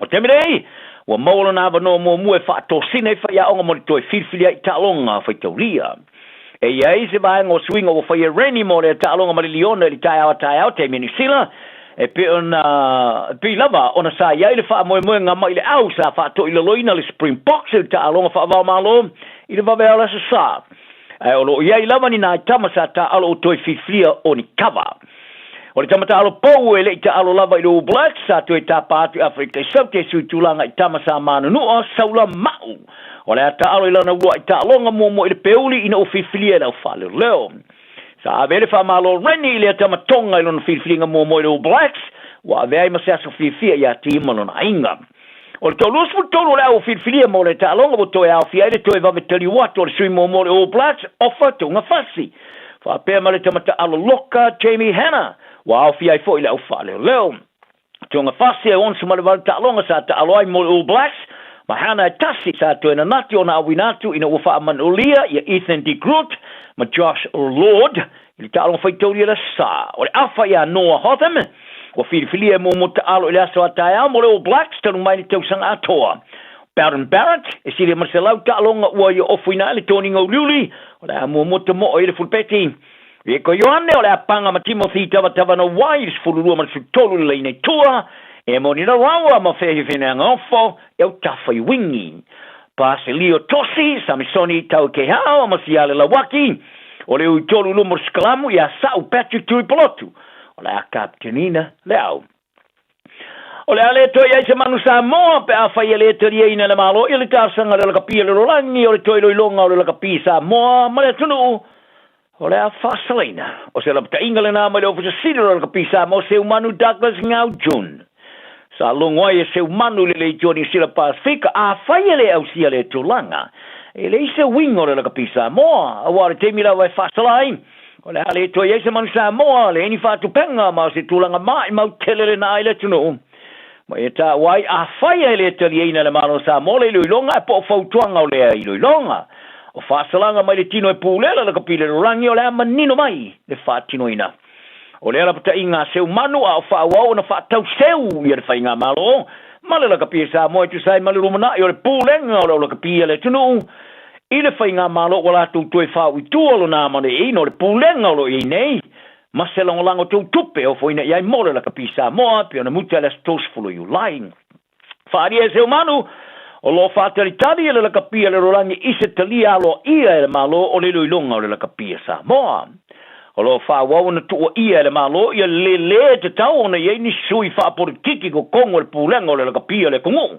Ma tua iai o le pungaile ngā o le kūlanga le anga o iei au whaava malo le tunu i le rolangi.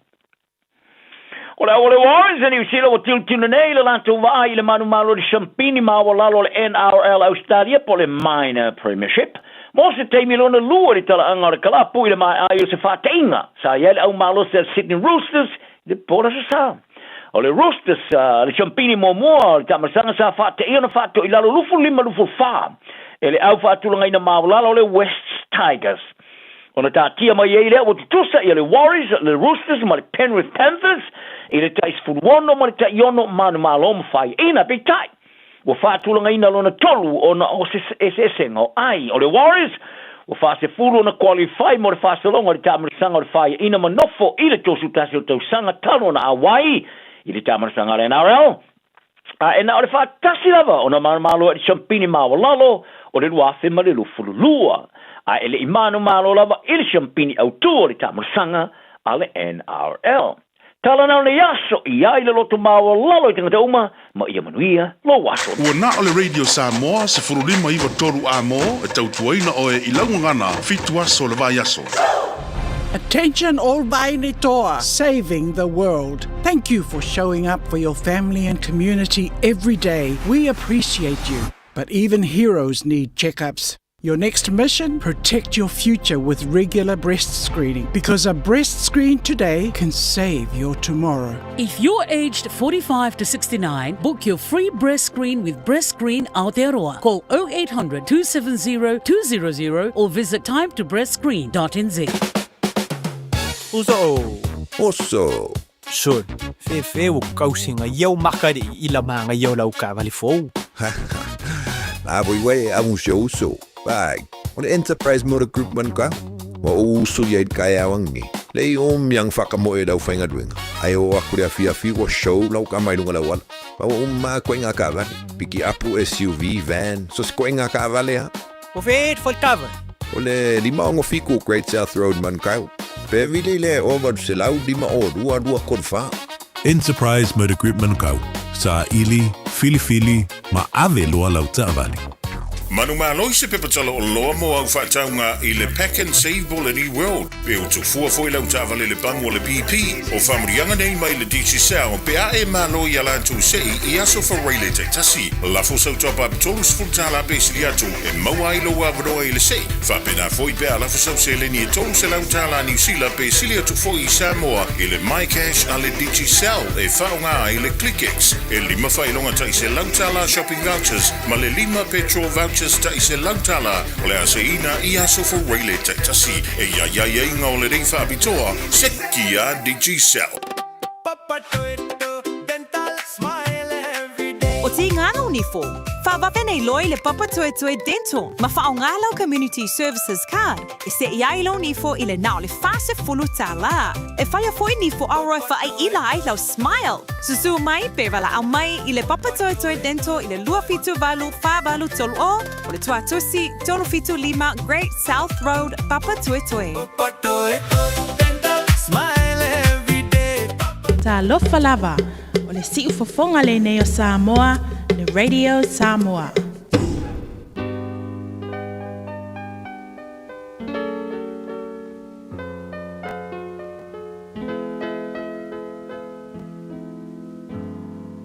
Faitauina le upo le poto no le tautua matavela linga Fusi and Sons Funeral Services I Mangele ma Samoa. I taimi o mawhatianga ma whaanoanoanga ona o le maliu.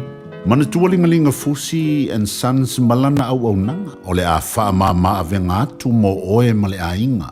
Wala au I le telefoni lua fitu lima, tolu o fitu.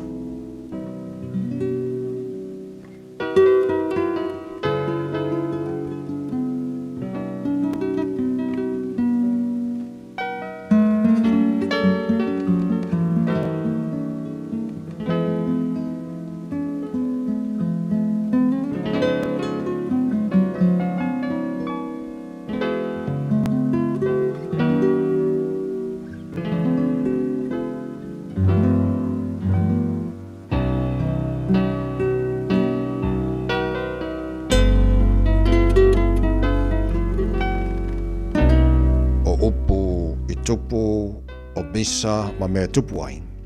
O leo tu leo le upori poto nei tae hao whaita wina, mai le mata upe lua se fulu ma le lima o tusi o whata oto. O whata oto fo nei a Solomon na si itia mai e tangata o ese kiere tupu o yuta. O le mamalo o le tua, ia nati ai mea. A o le mamalo tupu ia sue ai mea. O le langi e maurunga lea, ma le lalo langi e maulalo lea. O loto fo o tupu e le masue ina. Ia whaate ale o taota i le ario, o na mawai lea o seipu mo le tufunga whai mea wa mea. Ia whaate ale wa mioleanga i luba o le tupu, o na whatu mawina i lea o lona nofo ali i lea mea tono. A o te whale li e luma o le tupu. A o fo i te tu i le mea e iei sili. A waile le ona i whai atu i ante oe sawi e runga ni. Ai le anga ona wha maura loina oe i luma o le li ua ewa ai ai. A one e alu whata alise e whaile fina unga, ina nei fe mea ai oe, pe a oe lona i unga. Ina ua wha maina oe e le lua te tua oe. Ia whai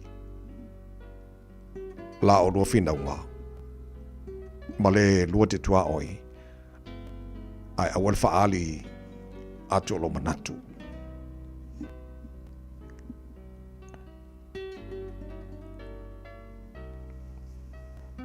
Nei wha maina oe e le ua whalongo i ai, ona le te ele ante oe ona tau leanga ina. O le upu ua whai whare wina o moli auroia i ato ario tongi wha manuina. O tangata wa awa e maripoto i te linga ua whalongo mai, o le mama auro lea, ma le asoa auro le lei. E pei o le maruru o le kiona, i ona pōle se ngā saito.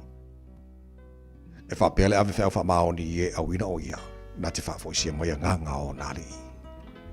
O te ngata ua tau tale i ana me fōa ai ave pelo, o ao ma matangi ia, ai le se timunga. O le wha toa, wha leo, e wha ole ina ai le taitai. Ma le laulau whaiva fi le mu e ngā wai le iwi. Wa e maua ele meli, ia e ai wha tau i ai. Nei e ma ona tele ai, ona e pua ai ai lea. Ia sea ona e aruatu le fale o le lua te tua oi. Nei musu oia i ante oi, ma ino i ante oi. O te ngata ua mori mau pelo i le la te tua oi. O le watongi lea maripelu, ma le u whana e mamai.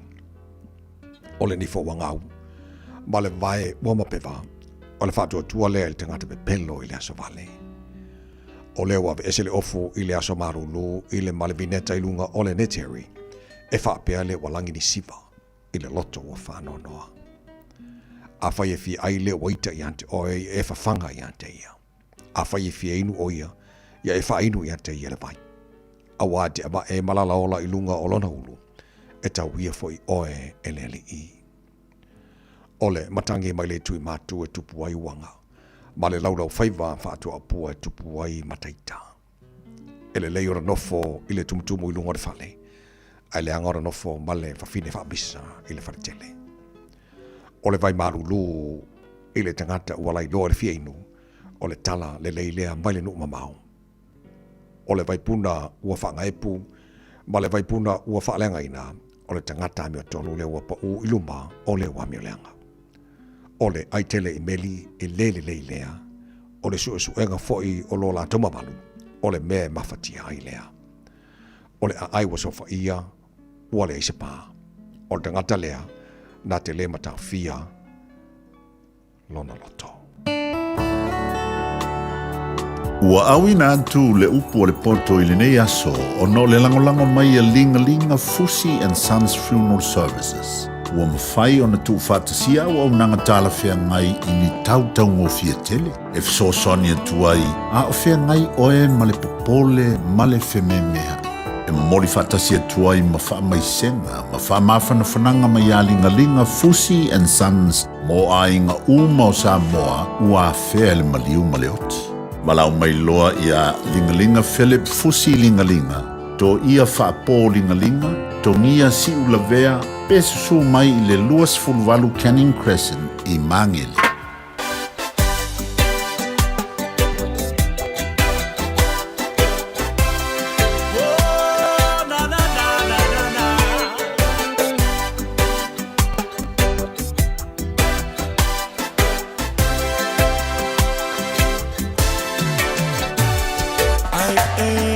lele I tu ua o a utoe manatu fia momoli atu tau sanga o iluma mani mea e tutu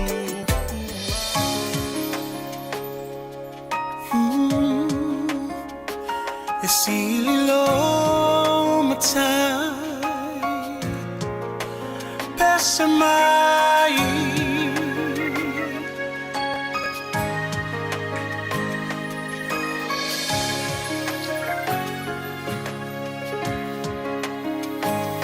Matango fie o ele ali La ei o ile mama Vi ia o ele tupu Vi ia o ele tupu Fusia ile malama Le poni sa ua sola Nga te tele siu fofonga Nga te tele siu fofonga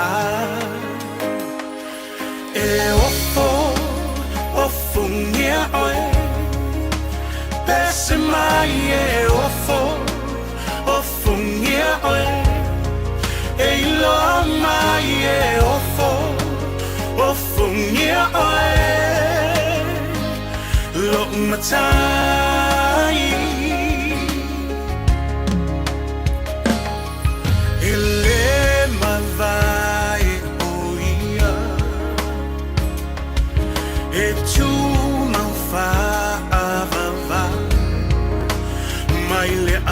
Tanga e oile ngā taanga Le atua tolu ta sipa ia Tama le alo le ngaka Le ona mata utia Le mamwe na fasia E ofo ngia oe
mata fo ngia oele ali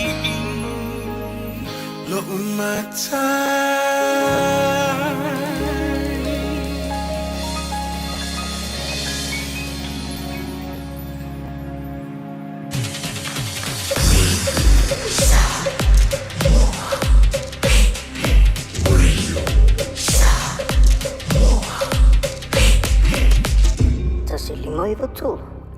Oh hey!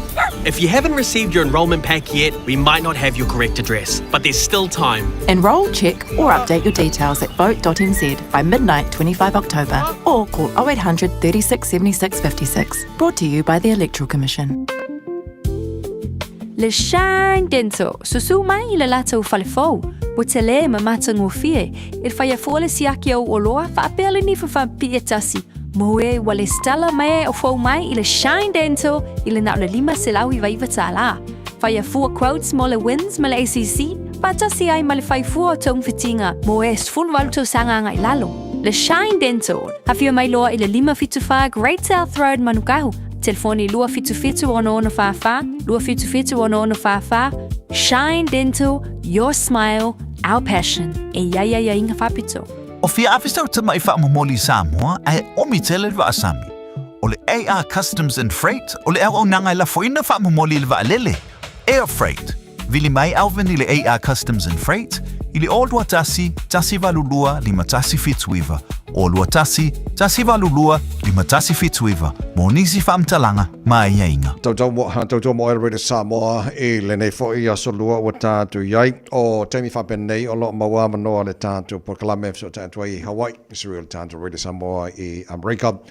Le sunga kena I ono whalau te lenisi o le tele o mea o lo whapenau na tau tuai tupu mtamali I o alo matama whanau o le atanu I tono malo tele o Amerika. Pe ia lau tamatu atu vason te atu nei sa ta ua sunga kena I ono ia le tournament, tanga polo golf tournament. Sa whai o I Hawaii le nawa yaso, whamui moa la whalau tele mai. Tatu fso ta inga nei fwai taha fau. Uso, whawhatai mo te nei taha malo ne se whamuni. Malo, whawhatai fo I le tua vai, te vai meni I le manu o le atinu. Ya misa po I le whapunga le atinu. La mo peo na awen di inga mai whanitanga I tātu tō, tātou le po limu la, whātu o le sengo whapengai ngā tau langi. Pati tau langa tio le atinu, ai mai se tapo inga manu tamam nā māti tua, wā po I se kumana I manuio ai ngā tēnā ma la whanga. Tau tōle nei, sawa tōle tātou le tio mai li mai se tō Amerika. I mamadu le atinu, ya mai se po I nā vāenga malitu o le vai.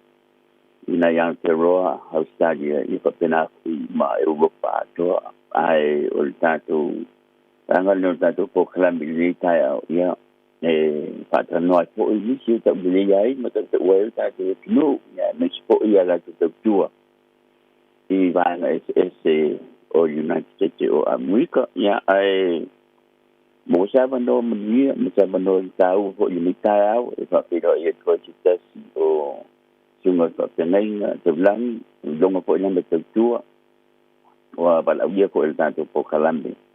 Ia wa po ia se whamoemoe na tau nuu ma whaia le I le māsunei, po le māso, ia māsunei I tau nuu Hawaii, o le sunga, Reverend Whalelua Lafitanga, le paite auto ina marolo na vea ma whapengai ngā taulangi ale e ka le kiwa ptonga Cristiano Amerika Samoa I kana na pou I Hawaii wa lewa maloa la na tautua e te tonu o Hawaii ma Amerika Samoa ia mai sida fia po mago le atunu te tasi po I leo mao tata ta ua man te le sufa eka ia mao talunga duenga I kana na pou wa vea msufa ingo Samoa I sosoan te tele mo Samoa I Hawaii nei, wa retire nei ma malolo, ai wa ave nei o ia ma presidente, ave nei o ia presidente o Hawaii Samoa Golf Association, po Society tangata ta polo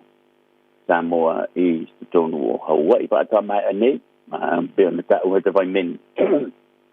Tau vanga ta pele Coral Creek Golf Course, Ever Beach, ia ma sa te tele Samoa sa Hawaii. ia ma o le la wa la uge ko il tanto di tol presidente of society sunga pa tenainga pa le buala tanga sa ia fa tau taia ia tanga polo ia bawa po i se statu reporti po san no anga i le tunang po isa ia tanga polo mai o le tu na tau no mai tonu o le stete o Hawaii patala pa tu le sunga pa tenainga fa le buala tanga malo se fo bania Danielu ayono ya ole fo wa ma watu le so taiga ba giusila ya olga ko le sandoanga mane at fono le sandoanga suga Danielu malo se fo bania ya ta voy pola se be si fa fo yelo o baru malo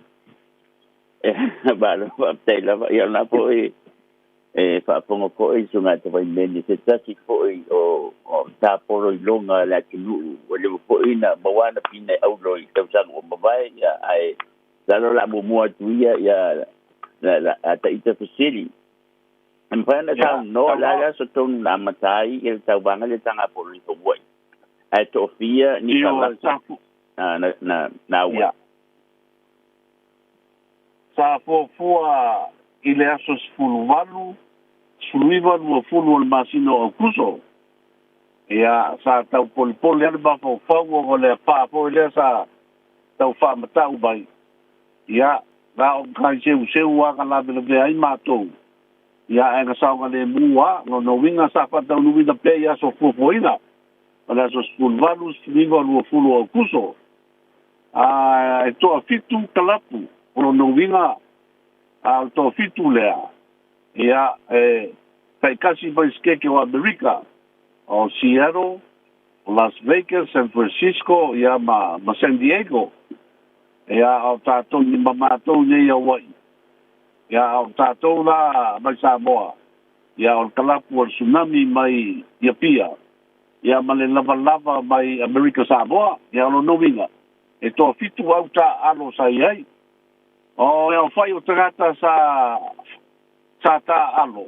ia ina uva se la vivas fu maleono se la vivas fu maleono tagata ia silofia foila ele se balai ka alo e fai go ga fa ga u mo de adoado ia le bela sa mato fai sa ka fai ia ru le taeo e lu around o le round mo le amatele afol fitu au le round no lu ga amatele ile tasi le uli e a peta iane la, mo wange lea so buli. Ia mo vai le maftia o gai tagata voilele, fa au ngase i le bevela. Ia un tau whailo le fa aru umarge me kas, o le matako fia na ngai na ua tala whea ngai. Ia ga umai lea so buli o lea stofi. Ia ga aru umai lea se lau varu skul mong tupu le sa toi o ta loa. Ia mo whakau muinga foi le manuia. Sa matawa matara i le opening night. A whaia i le holo o le ulotu a karana fou. Ea, a e whai u i le penguin bulbuli. Ia sa whaia la i le sifoi ho tautaua matou ni Okinawa. Ia ngala sa whakaskase le mambanu au ka alo umama. Ia mawha mawai iei, ia makufa ina i whailonga mai atou a whamanueina. Ia o si amatanga atu lea, makana iese si ve e mlaubia. Malo. O lea le sa upa angolongo atu, pa pe sa whaie, ia le popai Okinawa Cultural Center. O aina lautongia i le polea, o aina manu malo au. Ipena kauno ia. Ia le vai. Ia usana malo au. O le whainga ka i tu whatas, ia. O alanga po e. Matua se lau divas fulmo kupus koa ka tu mai ia lau mai. Ia e fiu le be whatu langa. E a kore le ia le lima i tu lau kau whawasega ho nele. Ia sa whaia la man whai te ete male matala. Ia man kukoa. Ke ia ua bisi seis. Ia e whaiko fia la mana le aso mua ma le aso lona lua. A le aso buli la. Ia tu fantasinga atoa lea, ia, inga wakufa akasi la. Ia, e lima whai longa sa whai flight sky kas, ia o ta longa foi la, e tusa e ono flights o le super senior o le senior o le A o le P o le C ia manai fafine ia o le ongo ngā flights a whapasenga i tāloga ia e piki mai foi la ia top 5 o flights umai e ono ese mai ele me tau o le low crows ia o le tangata la le manu malo mai flight taitasi e le whaongaina le handicap a o lesi la to lima ia o la tau langa e whaonga la to handicaps ia ka whiwhini mai ele o ai o bua lo na lua lo tolu lo na wha lo na lima ia papupu atu lale tu sa msiri e lau sunga Andy tanieni ia o e kusa lava ia makua foi langa o pe o malayo mātou iau mai ia kaki aro whālanga i au tā alo mai whafa ia makua foi e le ngata o māsani ia tangata o wei e la kou foi malai ia al mea foi lele e le ia se moa whanau e sau ka vivigi foi moa whakua ia peo tūlanga la ai ei la le whai longa sa moua e stasio uso mai sa moa sipo o le law net o le first law net lea i le vaenga o le A sorry o le A sa moa ile ia au le tele la whai longa ia ngofo uma i nei au wai manga nai super sina le law close so mo ba o lena malanga mai sa mo lena law net o kanga ka swapa ya Charlton Chadwick o la gasa mo wagale the first law net o le A ia nasa mo wagale ia ina o ia al super senior la ia le law close ia nga mo le fionga al batua vo le ia tongiola ia wasa ka ro foi ni le sa kovan sa kumbua fa tumbulia la vai i mamaru fo le tunu ia besio kamali yo ai sen ko am fainga ma fai pule Paule bea sa o fa longo sa ia foi nisio tamali ole au mai pia ia o le mau la swafa le anga foi o swafa ia au mai o lisi ele o sa mai tau ai ave sa o matu fai lo tusi maka naila si ali o yuli ki to fai ma tu ia yuli mo ia gasa prestede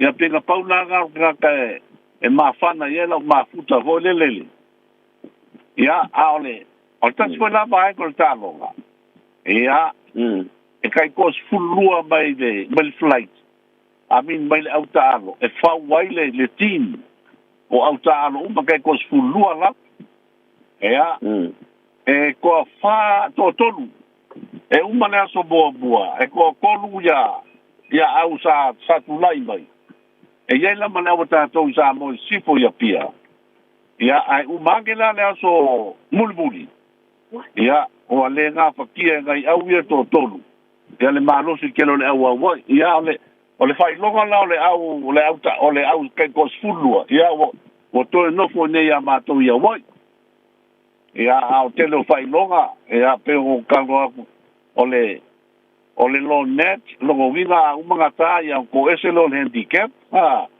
ia ale lo pros ole ala vale ai ki kai ole ayaga ia le la uma de fili ai ia sa tele ala inga mo uma ia wifi longa ia ole o skana ku le ku so fai longa kalian ku so fa sini yo ia e ko la mo le ta ole yo e ko la mo le ole obo o talo a to lava o no viga o ila na malo la le ABC yo le ABC la handicap ai fa la ka ta vo le dia so ma to o le ka mo la ole overall la e piki mai na vai so se flight a fa yo le finio bang malo a fa yo super senior a fa yo sina piki ya vo piki la le super senior ya ngamango malo e foi la te swafa ya tau S40 yo o matou la ia ia voi e o le li la ia nga maka i le 500 da maka lo aso boa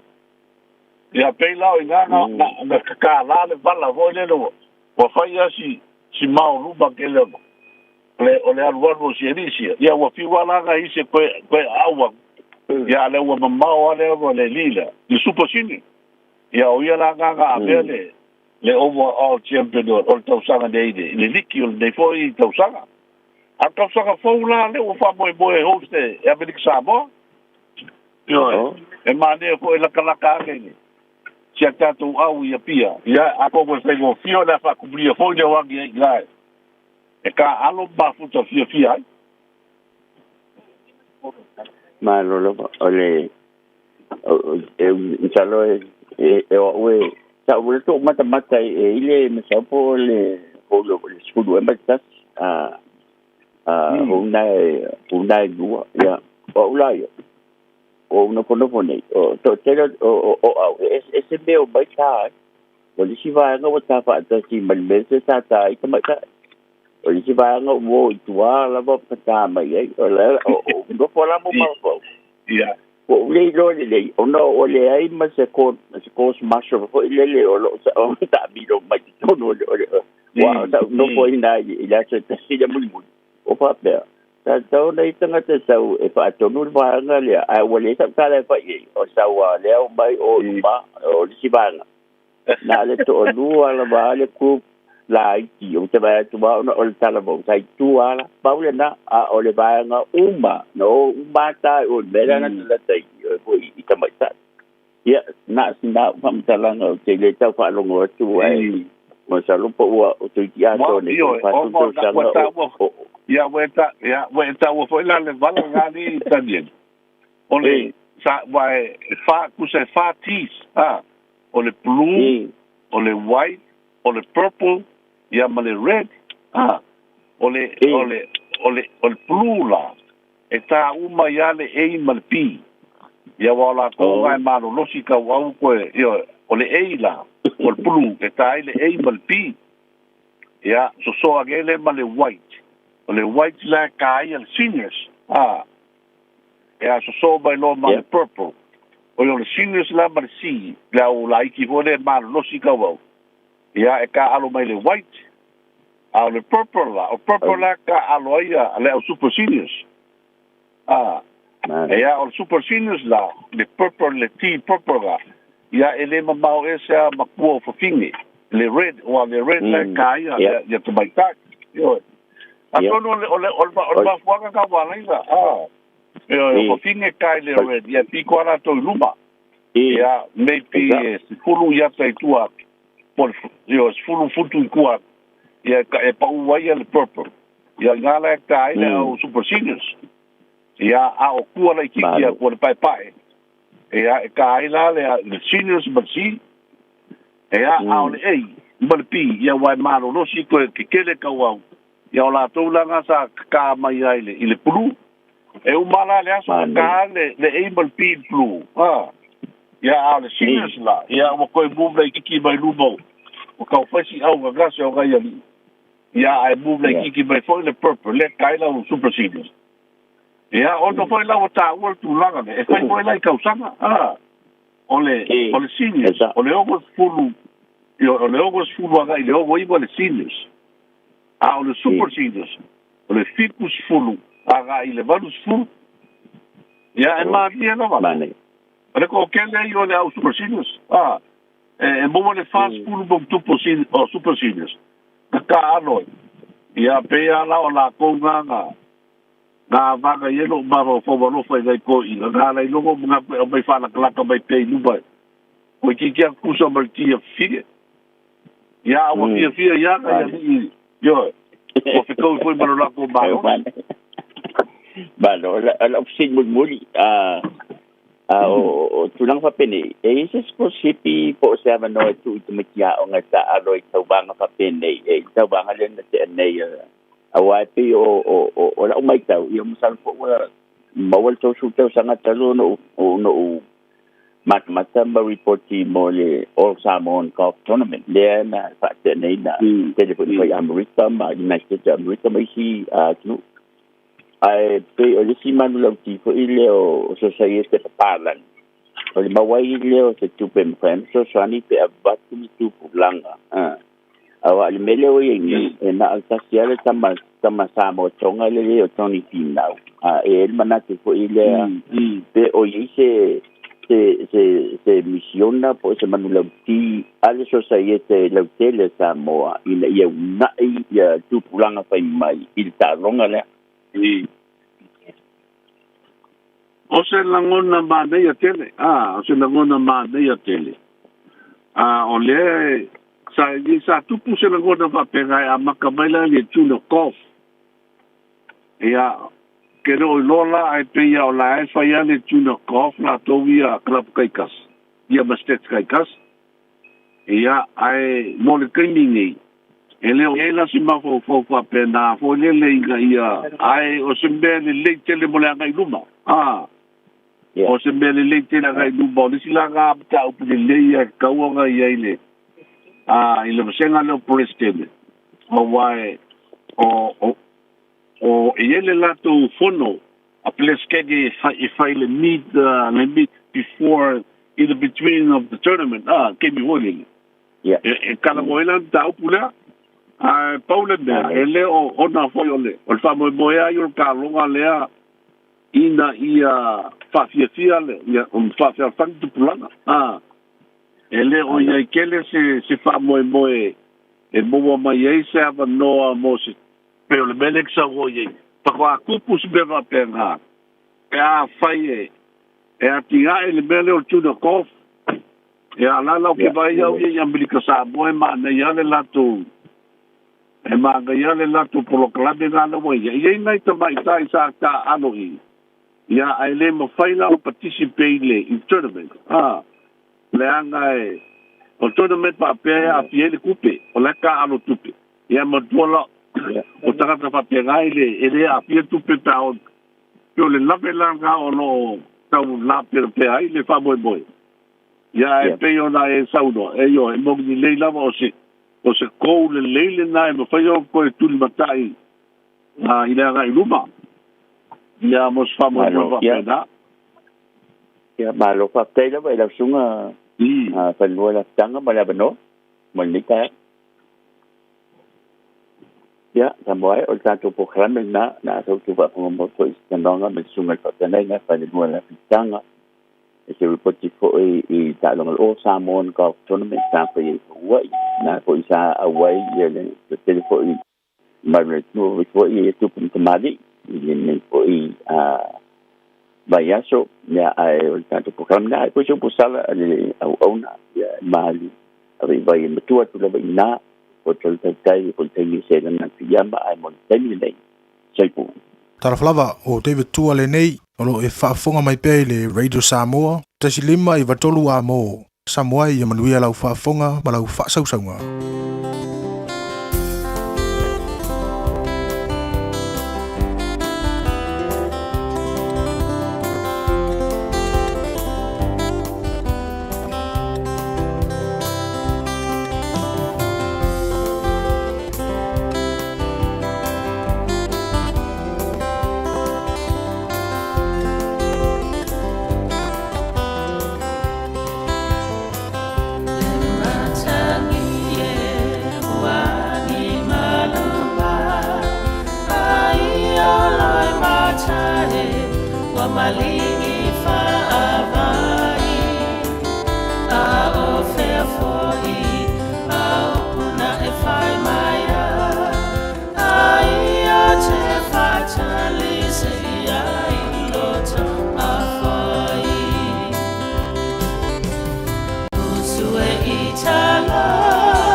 Fire,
Sufo Mario Sungaya Kena Yono, Maibon, Maltato of a Pese, Le Pacific Band, Le Matangie.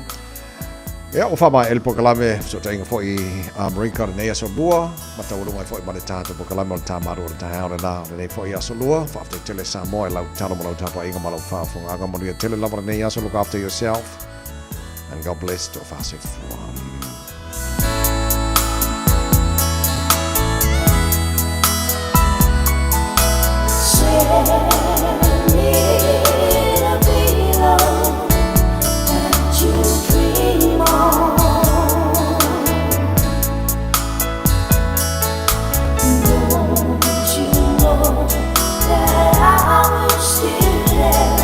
Oh